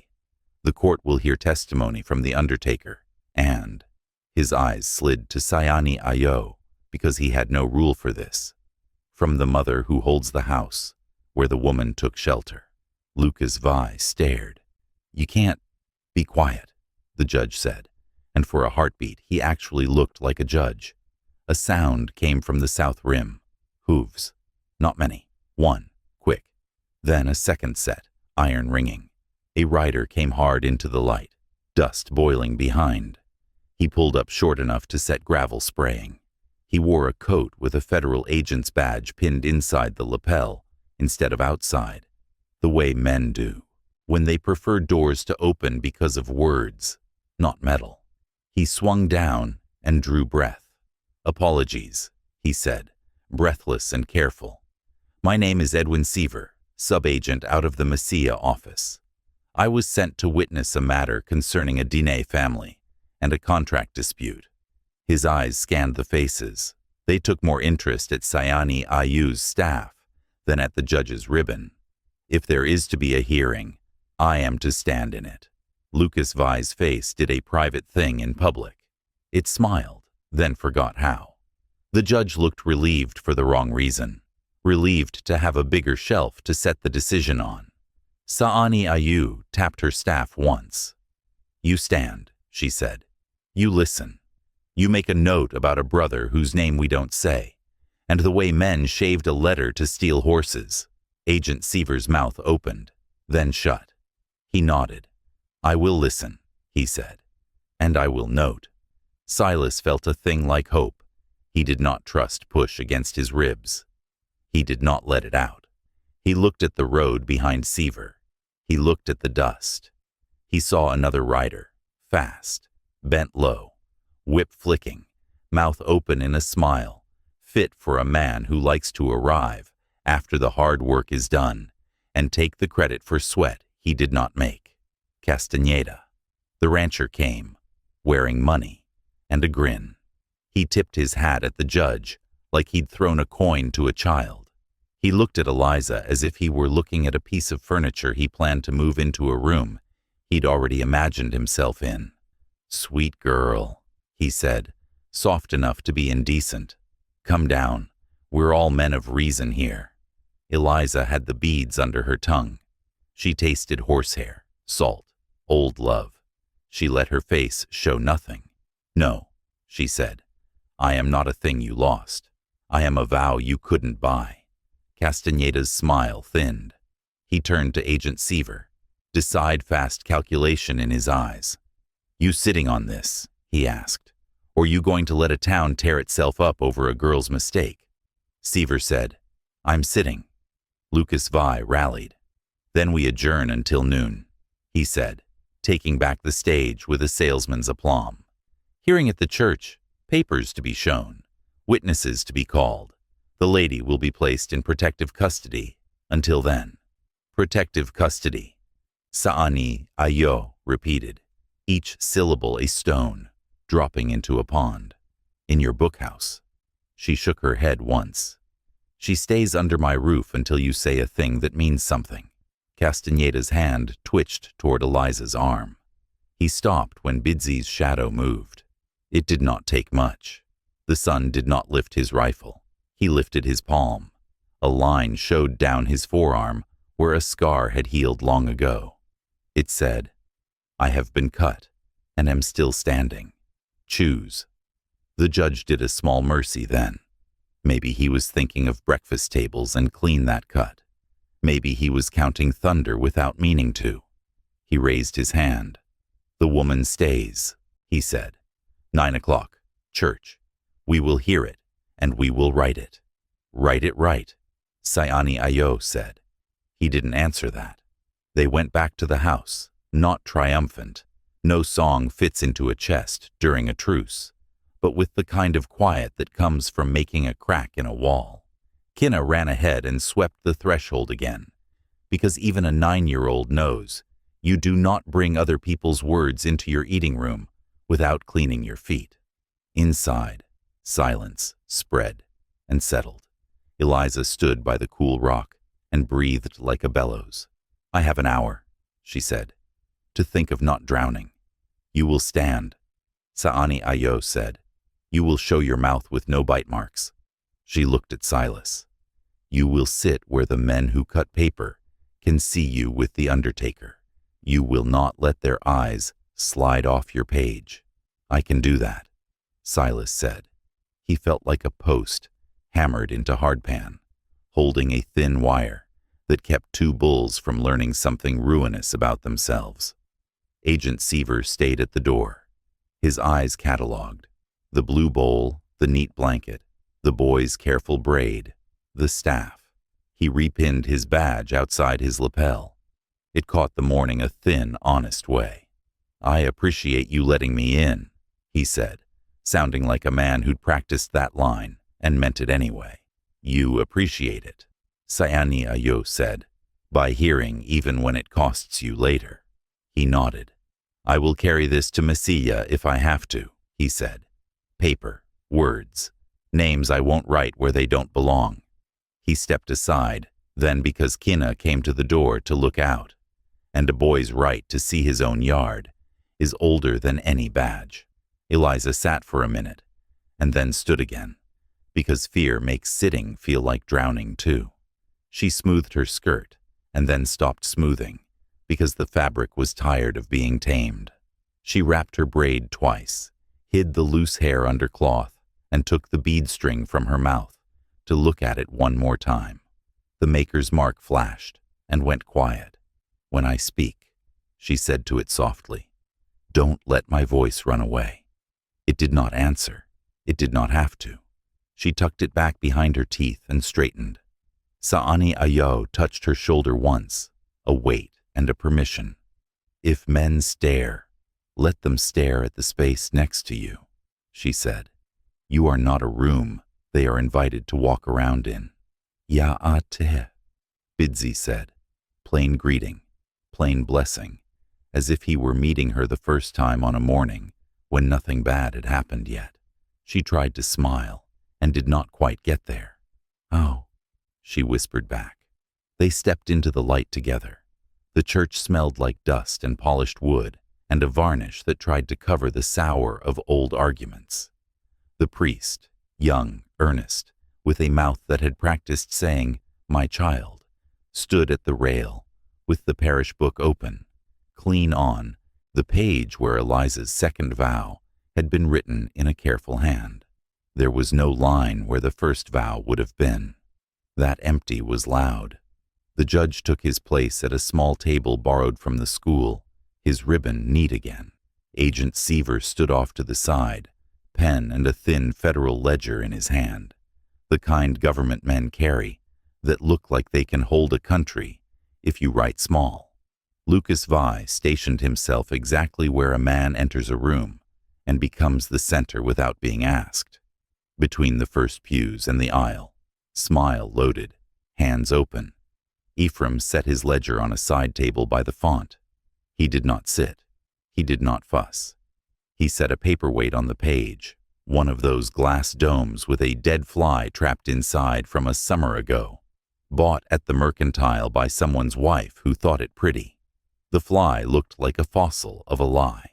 Silas took a place behind him and rested his palm on the ledger's corner, like a nail ready to bite wood. Saani Ayo stood at Eliza's shoulder. She wore no ribbon. She wore her staff at an angle that said if anyone tried to put a hand on the girl, they would regret the lesson their father had not taught them. The judge cleared his throat and started with the easy words: names, place, date. He wrote them neat and exact, as if neat and exact were the same coin. Then he said, "Miss Merritt." "Mrs." Eliza said, and that one word hung in the air and put a crack in a parlor mirror a rich man had bought to see himself larger in. Lucas Vi smiled and polished his voice. "Let's be reasonable," he said. "She stood in this room and spoke a vow to Señor Castañeda. Witnessed, recorded." He lifted a hand, and the foreman stepped forward with the ring in a small velvet box, like the thing itself could testify. She left with a ring. She returned it broken. Eliza looked at the ring and saw a circle that had never fit. "It turned my finger gray," she said. "Silver does that," Lucas said, easy, turning the room to laughter that didn't come. "She wants gold like fancy." "No," Eliza said. "Silver tells the truth on your skin, if it touches poison." The church took a breath it had not planned to take. The judge cast his eyes down and scratched a note because he did not know what else to do with the honesty. "Undertaker," he said, almost grateful to turn. "Your testimony." Ephraim read again. He showed the copy. He let the ledger sit heavy and available. He spoke the line about beads like a man reading his own name in a book in a town where people like to forget it. The priest's eyes flicked to the parish page and then to his hands, which had no ink on them now. He pressed his lips together. Shame, or just discomfort, at a mess on his clean wood. Agent Seaver wrote. His pen had a sound, a small steady whisper, like water under ice. Castaneda stepped into the aisle with a smile that was meant to melt, not persuade. "Judge," he said, "we all know grief makes people foolish. This girl was sweet on a boy who died before he knew what work was. She ran in the wind and let her head fill with stories. I offered her a home." He spread his hands. "I'm not a cruel man." Silas coughed once and didn't apologize for it. It sounded like the word liar, said by a plank. Saani Ayao moved her staff 1 inch. The church floor learned about weight. Agent Seaver lifted his pen. "Senor Castaneda," he said, tone mild the way men use mild to hide sharp. "If the undertaker's ledger shows a line and the parish shows none, and the brand book holds a page of marks shaved to look like a different man's mark, then the story you are selling does not balance." Lucas Vi stepped in quick. "The government does not sit in judgment of private vows," he said. "It sits to keep peace. We are keeping peace. The woman is returned, the rancher's honor. The woman is not a ledger item," Sayani Ayo said. It wasn't loud. It didn't need to be. It made the priest look up for the first time like he had remembered he was human before he put on his collar. He closed the parish book and laid both hands on it so it would stop telling him what to think. The judge breathed, slow. He looked at Eliza as if he had not actually seen her until now. Not the white of fear, not the stubborn mouth, the person. "Mrs.," he said, giving her the word because not giving it would have cost him something. He did not want to pay in front of the boy by the door with the bright eyes. "Do you assert that you were married before this church to a man whose name you will not say?" "I was," she said. "Do you assert that the man died and was brought to the undertaker?" He went on, voice in a groove now where the law likes to run when it finds it won't trip. "I do," she said, "and that his mother heard our vow, and that your parish chose not to." The judge rubbed his thumb against the table's edge. "Then the court," he said, and for a moment that false bigness turned into something else. A man trying to put his foot where the ground was, under a patch of dust. "Stays any claim upon your body until such time as the first vow can be struck or set. You will not be removed from the house you have taken shelter in. The court recognizes the Diné mother as your protector until the ledger and the book are reconciled." Castaneda's smile finally died. It flattened and slid off his face like a mask thrown back. He stepped forward fast, forgetting his own neat. He reached. He did not get to touch Eliza. The church door blew open on a gust that had no business in a room like that, and with it came a man whose hat had been pinned through with a turquoise stick, and whose face said he had ridden all night and had not eaten pride even once while doing it. He took 2 steps into the aisle, and the room shifted around his weight. He was not tall. He did not need to be. He looked at Saani Ayu, and she did not smile. She let her shoulders loosen a thread. "Uncle," Bidsy said under his breath. The man lifted his chin to Agent Seaver. They nodded like men who did not owe each other yet. Then he lifted a hand to Eliza, then flattened his palm, then turned it to face his own chest. The way a man says, "I see you," in a place where words can be taken. On his wrist, a scar. Not the foreman's bite mark shape, A clean slash, old, white, healed. Silas's eyes went to the bead string, and then to that scar, and a conviction tightened like a cinch in him that he would pay for. He squeezed the ledger corner harder without meaning to.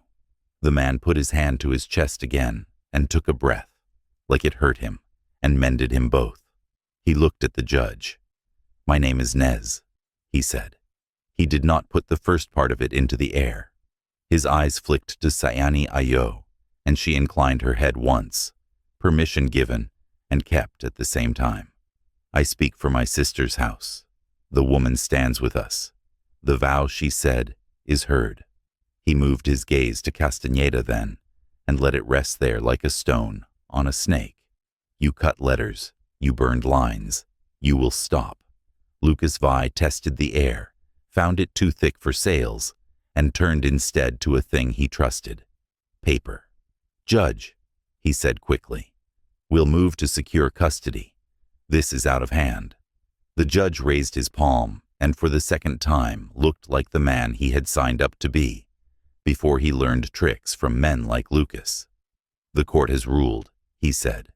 "We reconvene in 2 days with the parish and the undertaker and any federal observation needed. Until then, do not test my patience with your hunger." Silas felt the room's breath change. He should have been relieved. What he felt was the weight of every hungry man in a county, looking up at a ruled rim and deciding to come at it from the dark. He saw Lucas's eyes go flat and counting. He saw Castaneda's mouth go small. He heard a sound like a hand closing on a rope knot wrong. Beside him, Ephraim's harmonica set a single thin note. It wasn't music. It was a seam splitting before a tear. Saani Ayo turned Eliza toward the door without letting go of her. "We go now," she said. "Men who lost think about getting even in the first 5 minutes. We do not stand where they think we'll be." She looked at Silas. "Bring your paper. Bring your man." Silas moved. He didn't push. He made a space by being a body that had decided what it was for. Agent Seaver slipped to the side like a fish in good water and came up on the other flank. Arno stepped in behind them, badge in pocket, hand steady on the back of the priest's pew, to steady himself because he was shaking and he did not want the girl to see. The priest closed his book and did not open it again as they passed. They came out into light that was too bright for a room that had just tried to make night behave.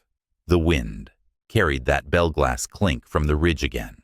Prairie glass hung to scare coyotes, now in men's hands like a charm, to make them feel bigger than what they were. Kinna squinted at the glint and then set his mouth in a thin line boys make when they decide to keep their feet still and their eyes open. They made it 10 steps from the church when the first rock broke a window behind them. Glass went in like ice. A shout went up. Not many men, not yet, but enough. Silas turned his head just enough to measure the throw. He saw who had a good arm and who had a bad parent. He saw Lucas not throw and look pleased he had hired boys who would, so he could keep his hands clean. He filed every face. "Don't run," Bidsy said low. "Walking keeps your back taller." They walked. Each step made silence argue with noise. The noise tried to win and failed because the people making it did not like the way the older woman's staff kissed the ground at a steady beat that paid no attention to them. Halfway to the sheep trail, a shot cracked. Not in the air this time. Low. Purposeful. The bullet hit the edge of a water trough and sent splinters down the street. Horses jerked and snorted. People who weren't with anyone ducked into doorways. The shot had come from behind the black judge's wagon, from a man who had crawled under and thought himself clever, because he was. He fired again. The second shot bit the dirt a foot from Eliza's heel. Silas turned, sighted, and fired so fast, Ephraim didn't hear the decision happen between breath and pull. His bullet caught the wagon man's hat and took it, not his head.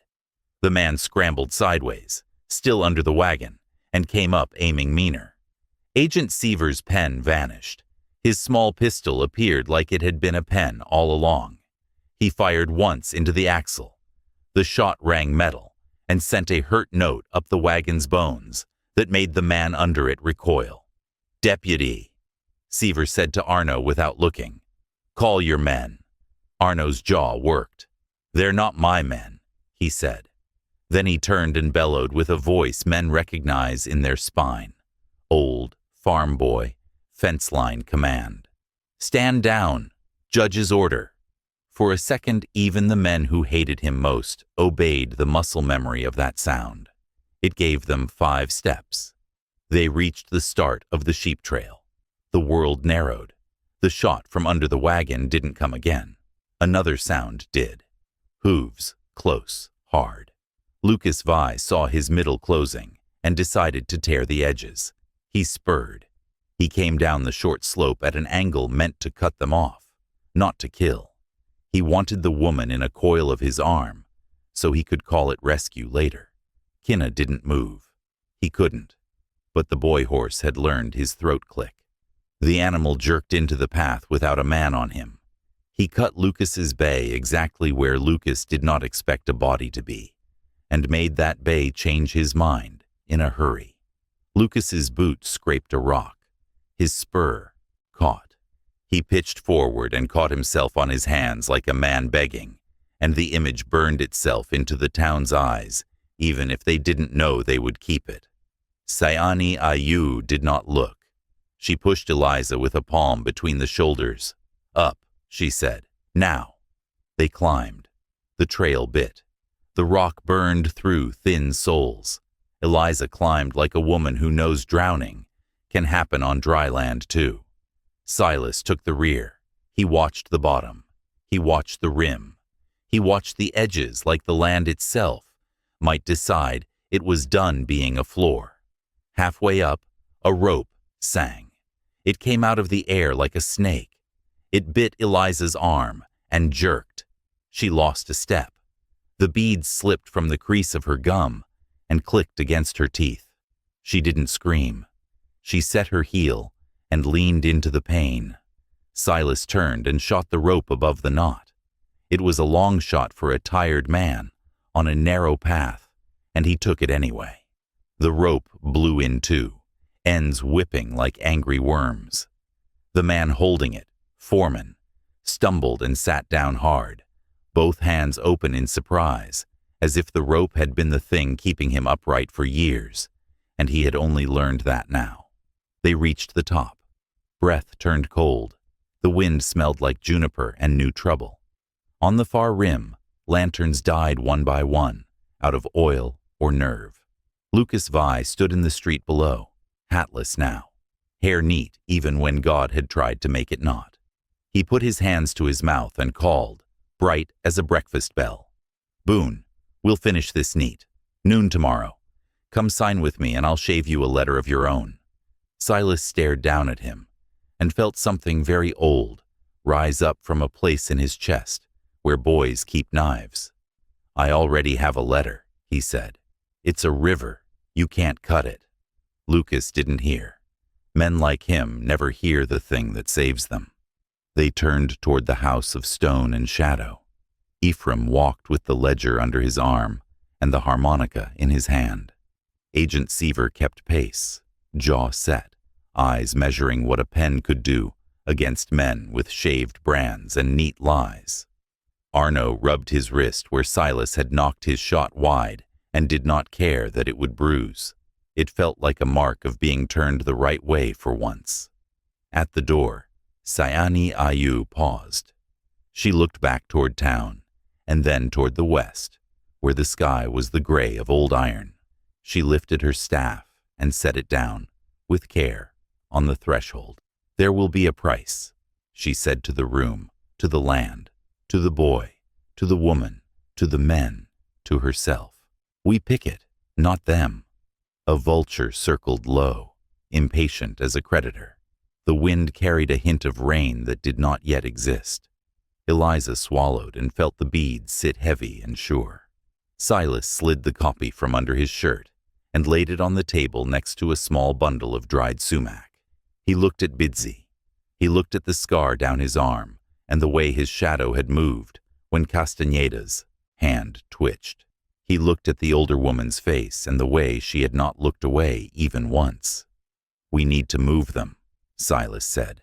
"Tonight, off this ridge. Lucas will come without the judge and without the church and without any fathers to see him.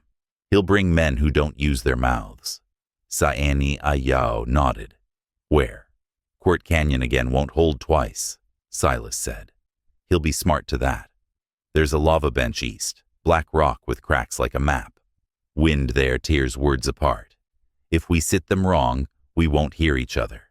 If we sit them right, we'll hear the first footstep a mile away. There's a chimney rock like a finger. We go there." Bidzi's eyes agreed already. "We take the sheep path that isn't a path," he said. "We leave sign where coyotes leave it." Eliza lifted her chin. "If they find us, I'll drown," she whispered again, not because she believed it, but because saying the fear kept it small enough to carry. She touched the beads with her tongue and felt the hairline crack in one, sharp and real, like a seam in the world you could trace with your finger to see where it would break if someone pressed wrong.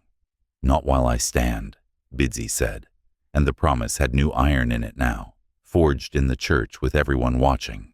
Outside, thunder spoke once, not close, not far, a promise made in the sky where no man can unwrite it. The boy Kinna smiled without any reason boys tell their fathers about later. He just did. They began to gather what they needed: water in skins, a strip of mutton and parched corn, a coil of rawhide that hadn't been shaved into a lie, a blanket rolled tight, the ledger in a satchel with Ephraim's hand on it, as if it were a child drowsing on a wagon seat. Agent Seaver checked his pen, and then his pistol, and then his pen again, as if to remind himself which one he was supposed to use first. Arno put his badge back on his vest backward still, a private joke with himself that managed to be bitter and brave at once. Saani Ayu laid a hand flat on her table, and then lifted it. She left no mark. She did not need to. "We go," she said. They stepped into a wind that had decided what it wanted. In the wash below, water whispered like a friend, about to tell you something you needed to hear and did not want to. The land curled its fingers. The lantern fence on the far rim guttered out.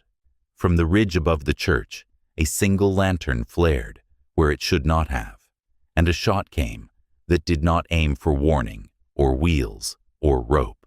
It aimed where promises live, in the small space between two people moving in the same direction. The bullet snapped the air beside Eliza's face and struck the staff in Saani Ayo's hand. Wood split. The sound was clean and terrible.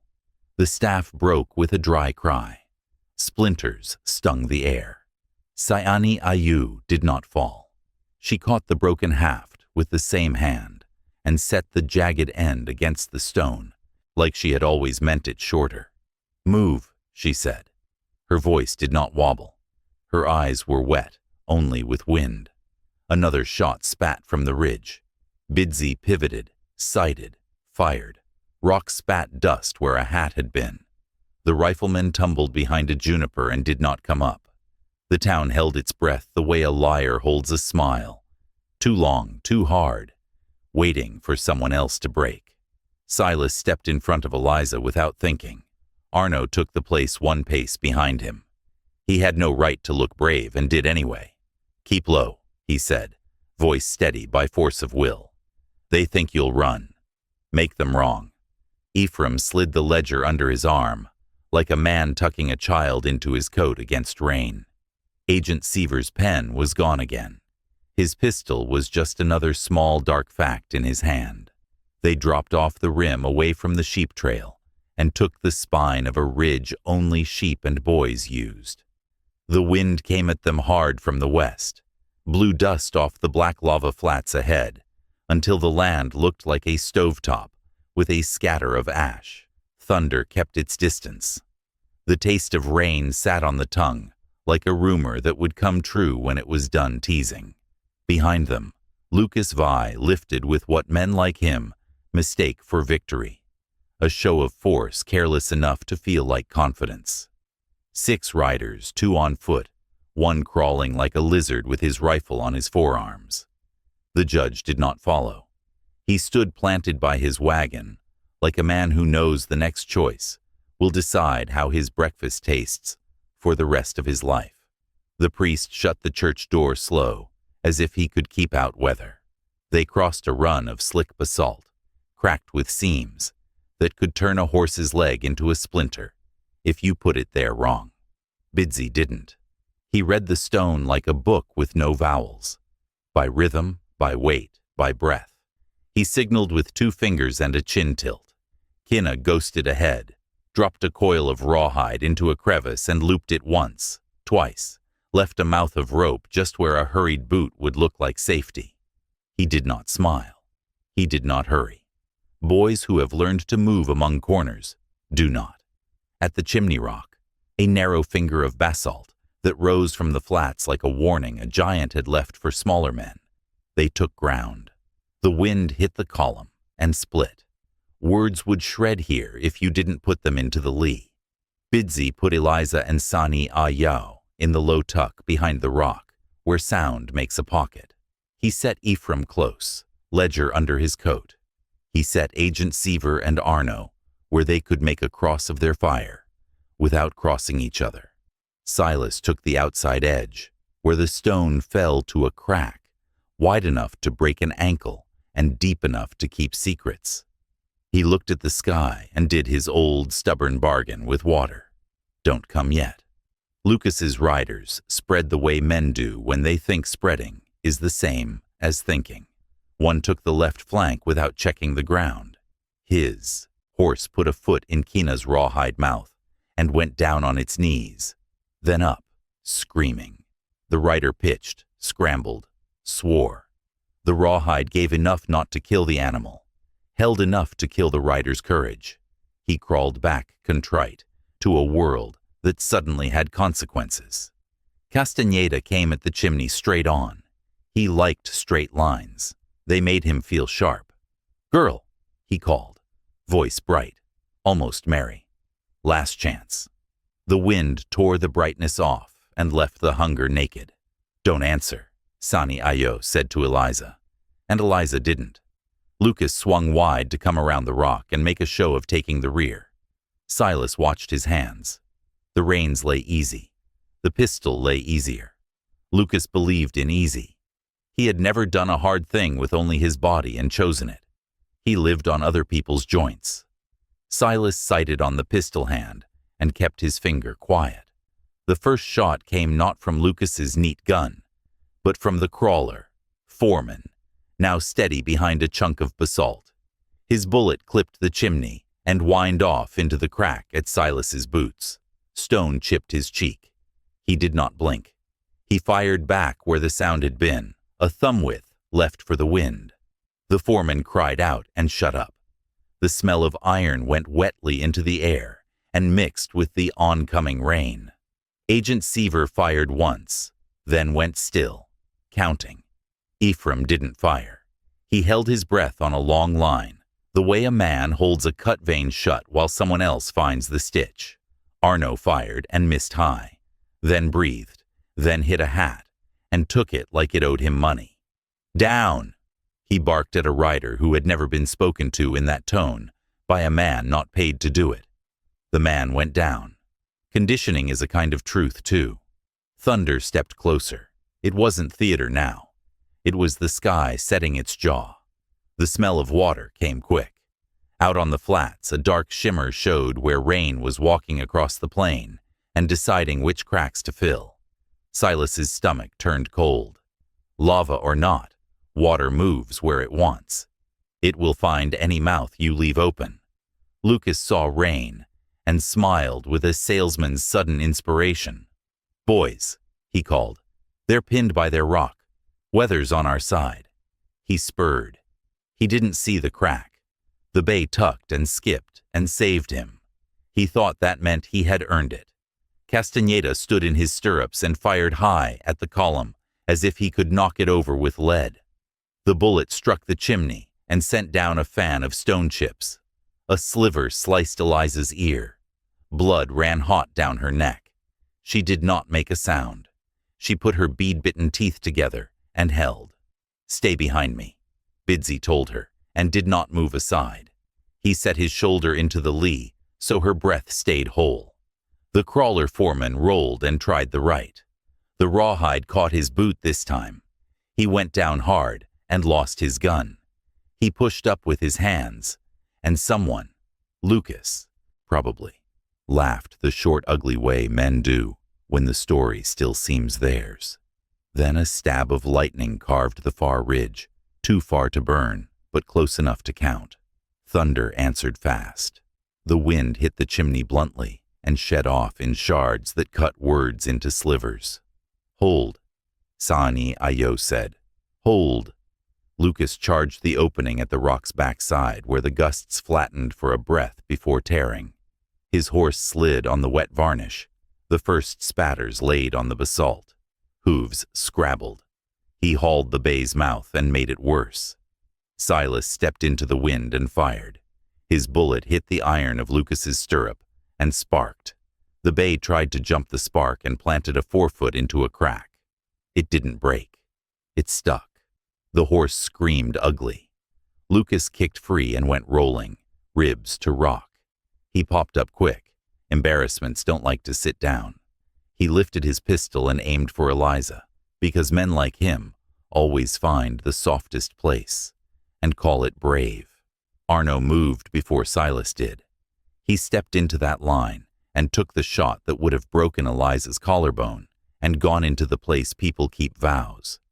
It hit his chest high, just left of the place his mother had kissed when he was a boy, before he went out into a world that would not touch him like that again. He grunted and took one step back, and did not fall. He looked down. Blood was bright and sudden on the gray of his shirt. "Ah," he said softly, as if he had remembered where he left a tool, and couldn't go get it now. "Eliza." "Down," Silas barked. She went to her knees in that breath and covered her head with her hands, and kept her mouth tight, so the beads would not fall. Ephraim had Arno by the elbow. He pulled him into the lee, and pressed both hands into the wound, like he was holding back a stubborn tide. "Hand me my bag," he said, cool as a morning. Agent Seaver handed it without looking away from where he was watching the crawler try to become a snake again. Castaneda tried the front once more and found Bidsy waiting there, rifle low and steady, eyes not angry. The shot took the bridle cheek. Leather blew. The horse turned its head and chose another job, and Castaneda's mouth had to follow.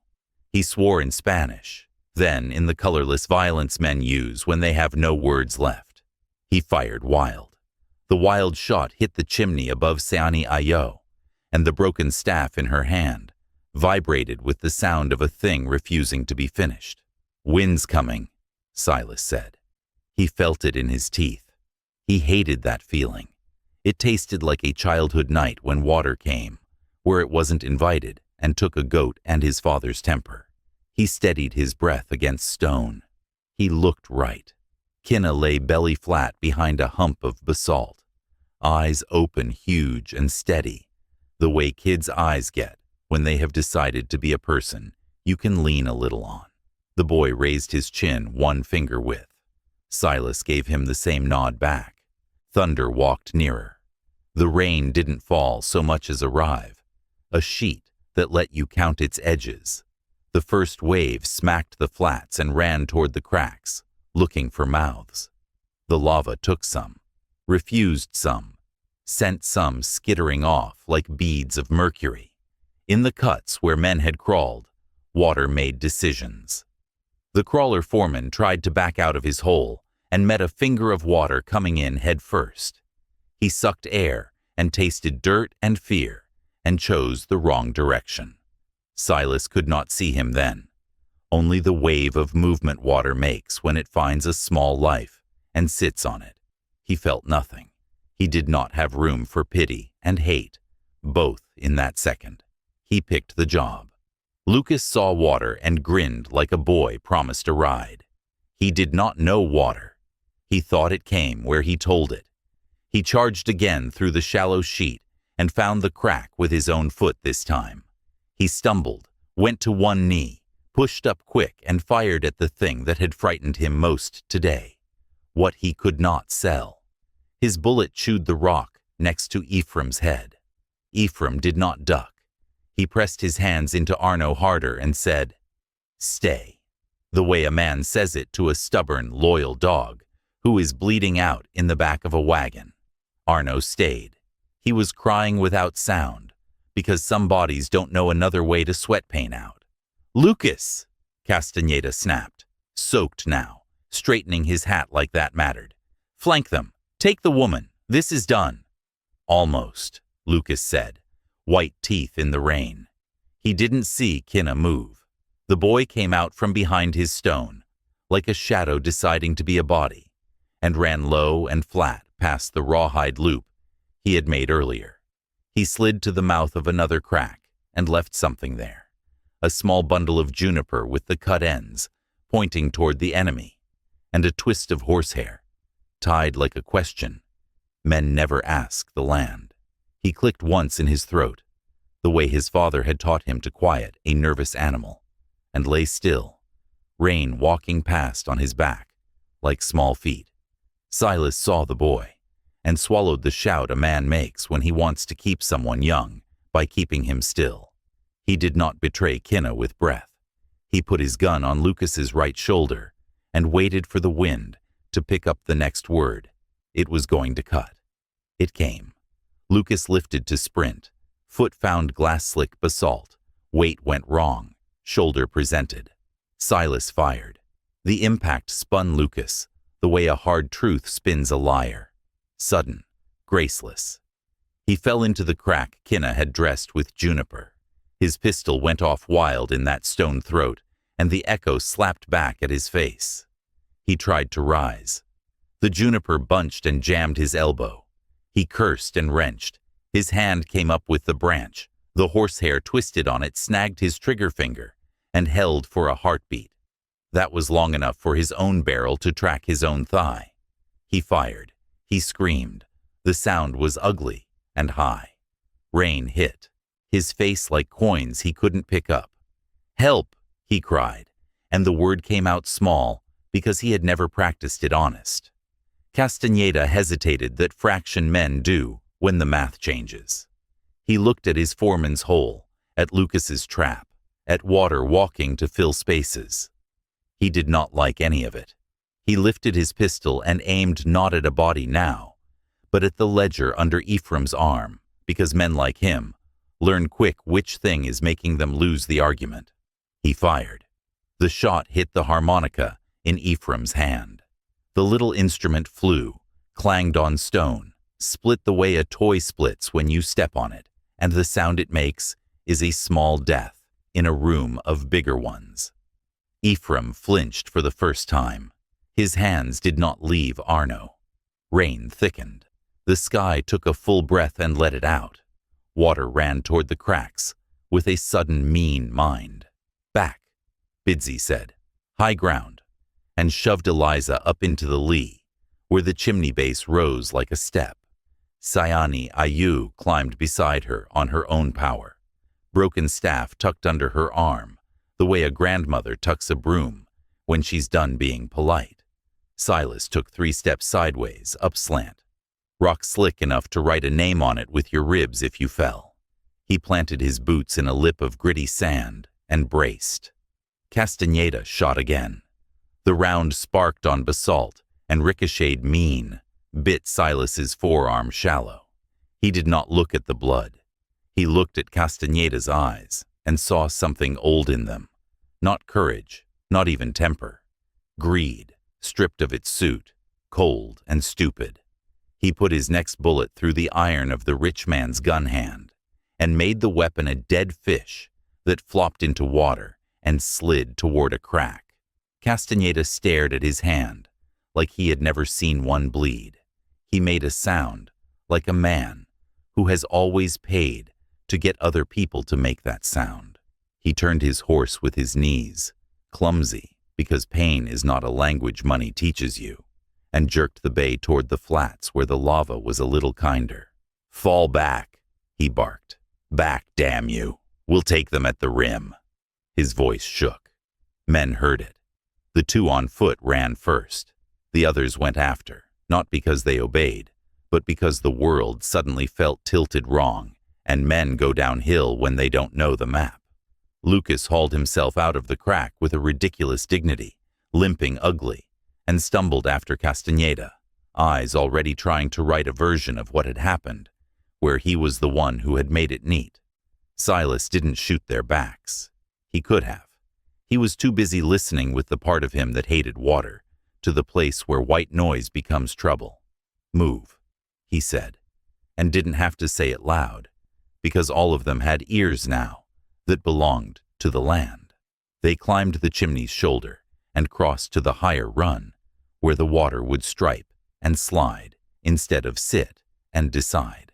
The first sheet wave rolled into the crack where Lucas had been and chased itself out like a tongue testing a tooth. The next wave stayed. They moved east along the line of broken stone to a cut where a sheep trail stitched into safer ground. Kinna ran last for 10 heartbeats, scanning for sign to mess, so no man could follow them clean. He brushed with Juniper twice, not to lie, but to blur. Then he sprinted to catch up, breath steady, legs sure. Saani Ayu put her hand on his head once as he passed her. That was all the praise he needed for the next 10 years. At the shelter of a low overhang, where the rain went blunt and the rock gave back warmth from the morning, they stopped. Ephraim let go of Arno's wound, long enough to hook the edge of his coat under his teeth and tear a strip to bind tight. Arno hissed, and then relaxed into the pound of his own heart. "Tell me the truth," he said to Ephraim, looking at nothing and everything. "You're not done," Ephraim said. "You're sore and stupid now, and you'll have a scar you show wrong people, but you're not done if you keep breathing." He looked at Eliza. "Put your hand here." She did. "Press. Don't be kind." Eliza pressed. She did not be kind. Kinna leaned close and watched, and did not fidget. Agent Seaver counted the heads and the guns, and the direction the rain walked. He counted the time, too, the way a man counts when he knows men like Lucas are adding differently nearby. "They will come again," he said. "They will," Sayani Ayo said. Her broken staff looked right in her grip now, quick, useful. "We will ask a price first." Silas wiped rain and blood from his face with the back of his wrist and let his breath go even. He listened for the flood voice that would say if the wash below would rise ugly or just sulk. He heard the middle sound, the one that means you have minutes to get your feet where they belong. He pulled the copy from inside his shirt and checked it. Wet at the edges. Words still sharp. He tucked it into Ephraim's satchel where ledger and copy could keep each other warm. "Eliza," he said, and waited until she looked up. "You said if they find you, you'll drown. They found us, and you're breathing. Say the other thing now." She held his eyes and said, "If they find me again, I won't drown."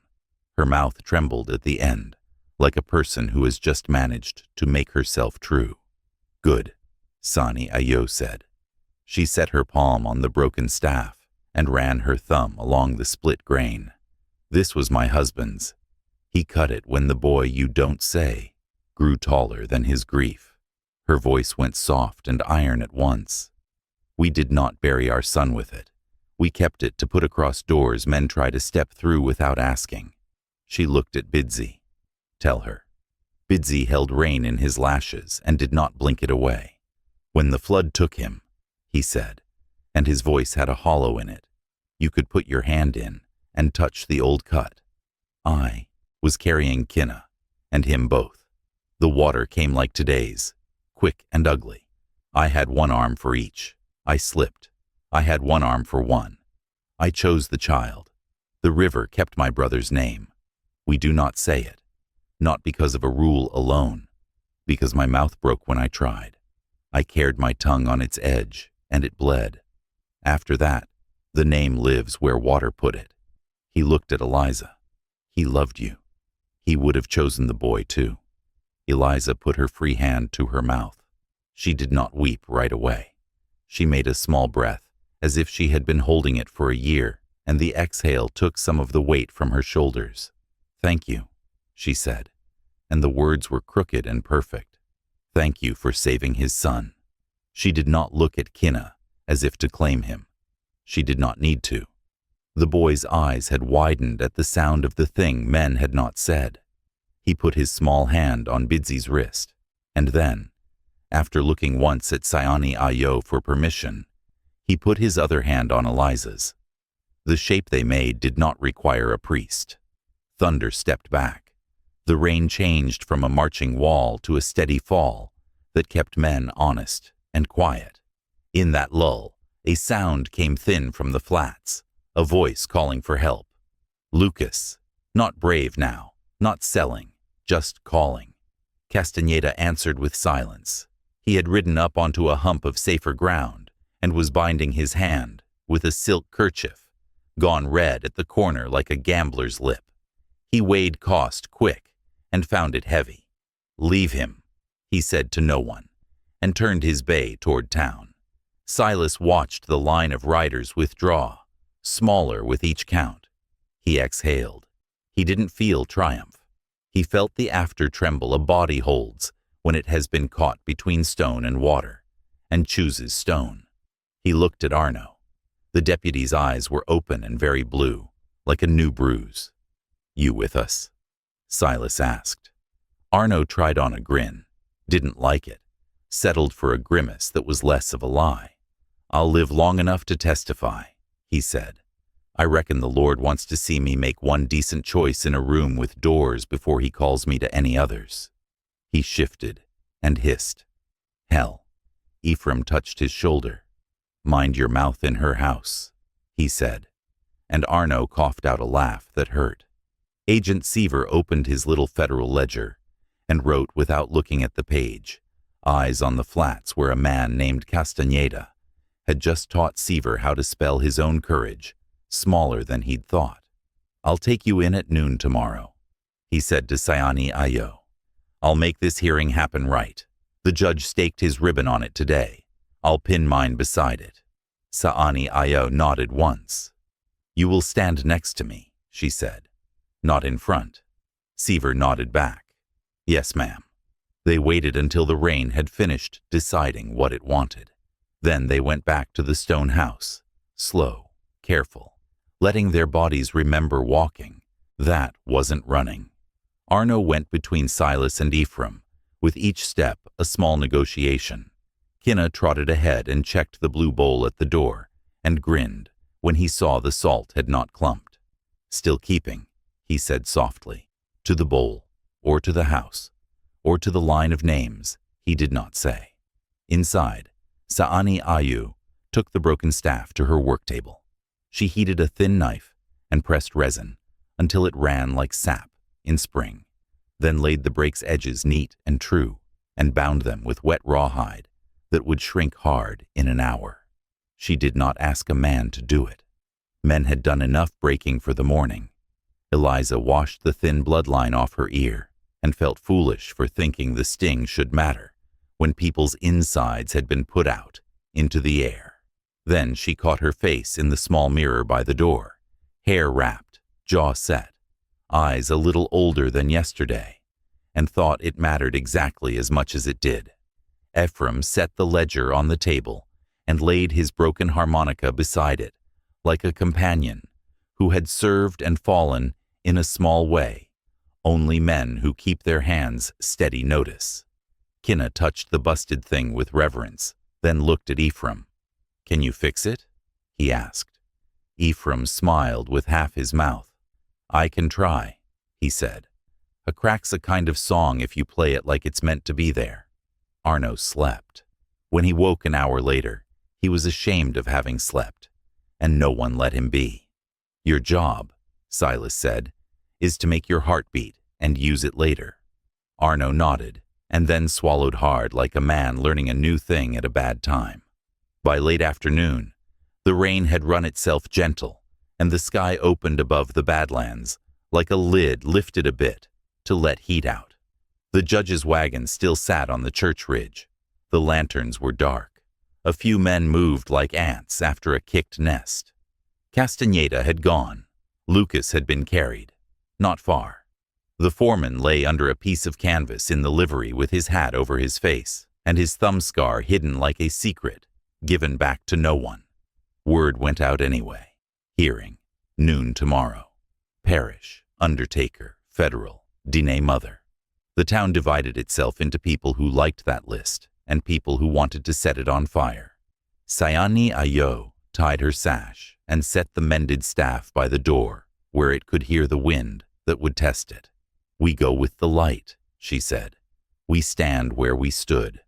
We say the same words, slow, until the men who can't hear something, unless it is said twice, hear it.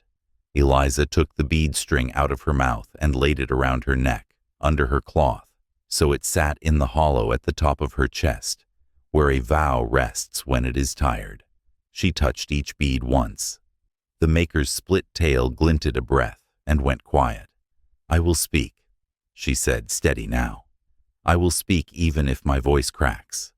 Silas oiled his rifle and found the cut on his forearm had already made friends with dust. He wiped it, bound it, and thought of water again, and how it bargained with a man, only if you looked at it. He did not look away. Agent Seaver wrote a single sentence in his little book and closed it. He slipped the book into his inside pocket. The way a man slips a letter, he will not lose. He stood and checked the towns where trouble could step out, and waved a boy he trusted to take a note to the judge, so the man would not sleep through his own change. Ephraim tuned the broken harmonica, and made it say a thin, sweet, bent note that hurt and soothed together. Kinna grinned like a boy who had just watched a magician show him the string under a trick, and loved the trick more for it. They slept in turns while the Badlands cooled, and the coyotes sang a song about hunger and boundaries. Before dawn, the sky turned eggshell, and then pearl, and then thin silver. Saani Ayu put her palm to the mended spot, and the staff hummed back a low yes. She smiled, small as a knife tucked under a skirt. They walked in the good light. The town woke prickly. Men stood in twos and threes and tried to make their words big enough to push their fear out of their shirts. Women stood in doorways with arms folded and did not push anything. They just watched. At the church, the judge had put his ribbon on with deliberate hands. He looked as if he had lain awake and had a visit from a breakfast he didn't like. Agent Seaver stood beside the little table. The priest held the parish book open to the page he had closed yesterday. His fingers were ink-stained now. He had tried to write the missing line last night, and the pen had dried before he could put the name in. He had taken that as a sign, and slept badly. Ephraim placed his ledger the same place. He set a little smooth river stone on the copy this time, not the dead fly. The stone had a stripe like a river frozen into it. He touched it and thought of the kind of water you can love. Saani Ayu stood where the boys with glass charms could not jangle her words. Eliza stood at her shoulder. Silas took his same spot, and Arno, pale, breath shallow, determined, took the one behind. Kinna stood between them because he had earned the right to know how a morning like this looks. Castaneda did not come. He sent Lucas, limping and tidy. Lucas's face had borrowed humility. It did not fit. He took his place and left a thin smear of red on the pew board when he rested his hand and did not notice. The smear made the wood tell the truth for once. The judge began. He did not gavel.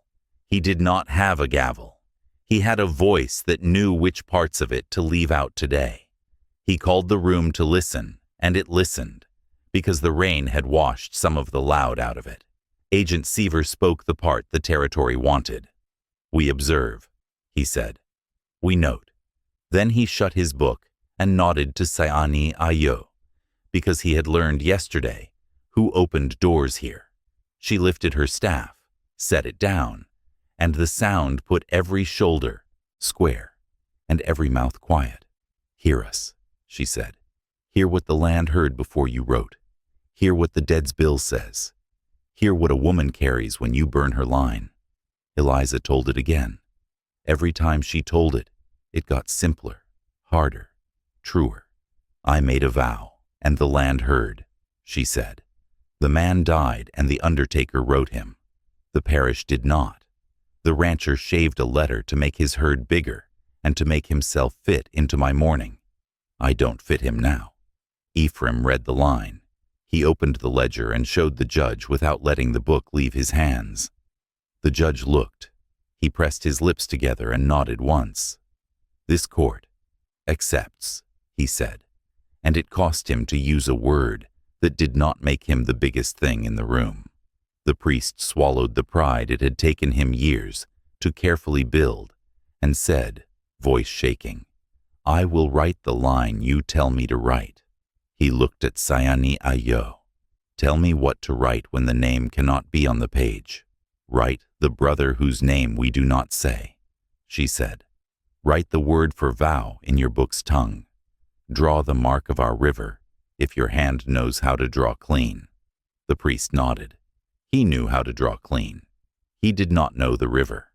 Kinna stepped up on his toes and set 2 fingers in a split-tail shape on the page where the priest could copy. He made no ceremony of it. He did not look around to see if anyone saw. He just made the mark. Agent Seaver wrote in his federal book, a vow recognized, a parish corrected, a brand fraud noted, a protection affirmed. Lucas Vi saw the ledger's weight move the judge's mouth and went for the last tool he had, a lie so bright it might blind for a breath. "Judge," he said, "this is a border dispute turned domestic distress. My client's honor." "Your client left," the judge said without letting Lucas's words put on a coat. "The court sees no claim on this woman's person. The court recognizes the Dine mother's house as her chosen refuge, and the prior vow as binding unless struck by that house. The court—" He hesitated. He was about to say something that would cost him in rooms where lantern fences get built. He said it anyway. "The court orders investigation into the shaving of brands and the manipulation of parish lines. Writs will issue." Silence did not cheer. It relieved. It had seen a man put his foot down on ground and felt the ground hold. Then sound returned in the smallest ways. A woman's breath that almost sounded like a laugh, a child's whisper, Ephraim's harmonica finding one thin, mended right note that sat in the rafters like a swallow. Lucas Vi's smile failed completely. He leaned toward Silas and spoke low and rotten. "This isn't neat," he said. "No," Silas said. "It's true." He did not add, "You can learn that language if you want. Men like Lucas don't want." Outside, the Badlands held their breath, and then exhaled. Clouds broke. Sun lit the prairie glass, hung by boys who didn't need it anymore, and made it ring like a pretty, useless wind. Castaneda was not on the ridge. He had ridden early with his hurt hand and his private shame and whatever stories he could still sell to men who wished to eat and not taste. Arno put his badge right side out and then slid it into his pocket with a little nod to himself, like a boy thanking a wind for not blowing his hat off. "I'll give it back later," he murmured to the badge, "when I know how to wear it." Agent Seaver closed his ledger and shook Sayani Ayu's hand. He did not squeeze. He did not hold. He made the shape of respect and then got out of her doorway. "I'll take this to Messia," he said. "You have my word." "You have ours," she said. "Carry it like a hot coal so you don't forget you're holding it." He smiled, small and true. "Yes, ma'am." The priest wrote the line, "Brother whose name we do not say." Slow, careful, letters spaced like footsteps across a creek, where water has something to say about whether you make it. He drew the split tail mark the way Kinna had shown him. He blotted, closed the book, and for the first time since he'd put on a collar here, let himself feel like a person men could lean on. Ephraim slid his copy into a sleeve, took up his ledger, and touched the broken harmonica with a thumb. "I owe one to a boy," he said. "I'll fix what I can." Eliza stood out in the light and felt it hit her face like something she had earned instead of stolen. She let her shoulders drop. She did not look back for Castaneda. She put her palm against the beads and felt their four-part pattern beat along with her blood. "He asked me to carry this if he fell," she said softly to the air that carries messages farther than rooms. "I carried it to his house." They heard. Bidsy stood a step off and did not intrude. He looked at the roofline of the church and saw a piece of sky above it. "You won't drown," he said again, not as a vow now, but as the sort of truth men say when the world has finally agreed to write it down. Saani Ayo set the mended staff in the shadow the steeple cast and watched the shadow cut across the break. The line held. "You will eat with us," she said to Eliza. "Then you will sleep." Eliza nodded. She turned to Silas. She took his rough hand in both of hers and squeezed once. "You hate water," she said. "I do," he said. "Thank you for standing where it was going to be," she said. "Sometimes men look at a river and they don't stand." He shrugged and looked away because compliments make some men itch. "You'll be all right," he muttered. "You got a boy already keeping your door." Eliza looked at Kinna and then back at Silas and did not say the thing the story had almost made easy, that boys crave extra mothers and mothers crave lost boys. She said the thing the day could hold. "He's good," she said simply. "He's good because someone kept him alive when the river wanted its own." Kinna pretended not to hear. He was busy blowing the harmonica. It made a bent, mended sound that didn't try to be pretty and succeeded at being exactly what it was. The judge released the room like a tired schoolmaster who has, for once, taught the right thing at the right time. People filed out quieter than they had come. Some doffed hats to Sani Ayo without knowing they had done it. Some did not, and would remember later, and wish they had. Lucas Vi favored his bad leg and slipped away along the side street where pride walks, when it doesn't want to be seen limping. He would be back in other rooms, in other stories, with other papers and softer men. He would shave a letter somewhere else until another woman and another ledger made him stop for a while. But in San Isidro, he would not be the story anymore. He would be the part of the story people shake their heads at when they speak the good parts. Castaneda's name went onto Agent Seaver's list, the way a fly goes into a bottle. Not loud. Final.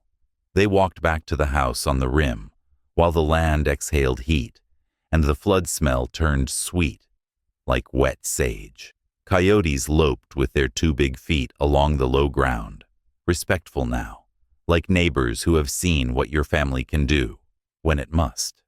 Vultures circled high with the bored grace of creatures that make a living from everyone else's end and have no comment. Inside, Saani Ayu put down bowls and told Kinna to cut the bread across. Not down, because down makes crumbs, and across makes slices people can hold. He did it right. Eliza took her place where a guest sits the second day. Not far, not trying to fill a space. Bidsy ate with careful hands, as if chewing wrong might start the flood again. Silas took a stool by the door and pretended he was a coat hung there. Ephraim fixed the harmonica with a strip of tin cut from a lantern and a new reed coaxed from an old comb. Arno sat up straighter. His color came back like a tide men can trust. He fished his badge from his pocket and set it on the table near the blue bowl. He looked at it for a long time, as if the piece of metal could answer whether a man is worth the habit he wears. "I'll take it back when I can stand up to it," he said, to the bowl, or to the badge, or to Sani Ayu. She just nodded, which meant she had heard, and would not carry it for him. When the sun went down, the Badlands cooled quick, and the house held their breath warm. Kinna blew a low tune. The mended harmonica had a new voice. It carried something from the morning, and something older too. Ephraim smiled like a tired man who had put a table right. Eliza stepped outside and stood by the cedar spring, where the air falls cold and clean, as if it has learned not to argue with stone. She felt the water with her palm. She did not ask it anything. She did not tell it anything. She just stood where it had decided to be patient, and took a breath that did not hurt. Silas came and stood at the door, so she would know he was there if she needed asking, and know he would go if she didn't. He squinted at the sky. A strip of cloud ran thin across the stars, like a sash on a man thinking he needs one to be heard.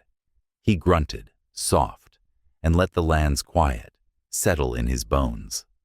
"Tell your people," he said, half to the dark, half to whoever listens when a story finishes, "where you're watching from." He didn't smile. He didn't sell. He just offered the small, warm thing the day could hold. And if you ever find a ledger that smells like camphor and truth, don't burn it. Bring it to someone with steady hands. In the morning, Agent Seaver rode toward Mesilla, with the federal book tucked safe, and a mind chewing what the territory would think of a line that read, "Brother whose name we do not say." The judge took off his ribbon and sat with his wife at a table where she poured coffee and did not speak the way people don't when they are busy, deciding that a man has surprised them a little and deserved to keep eating at their table. The priest copied the river mark one more time into a small book he kept for days, when he doubted, and hid it under the altar, where no one would argue with it. Castaneda counted his money in a room where no one could see him, and found the sum didn't make his hand stop hurting.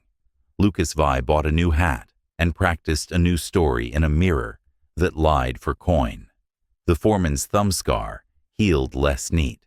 He wore a glove on hot days.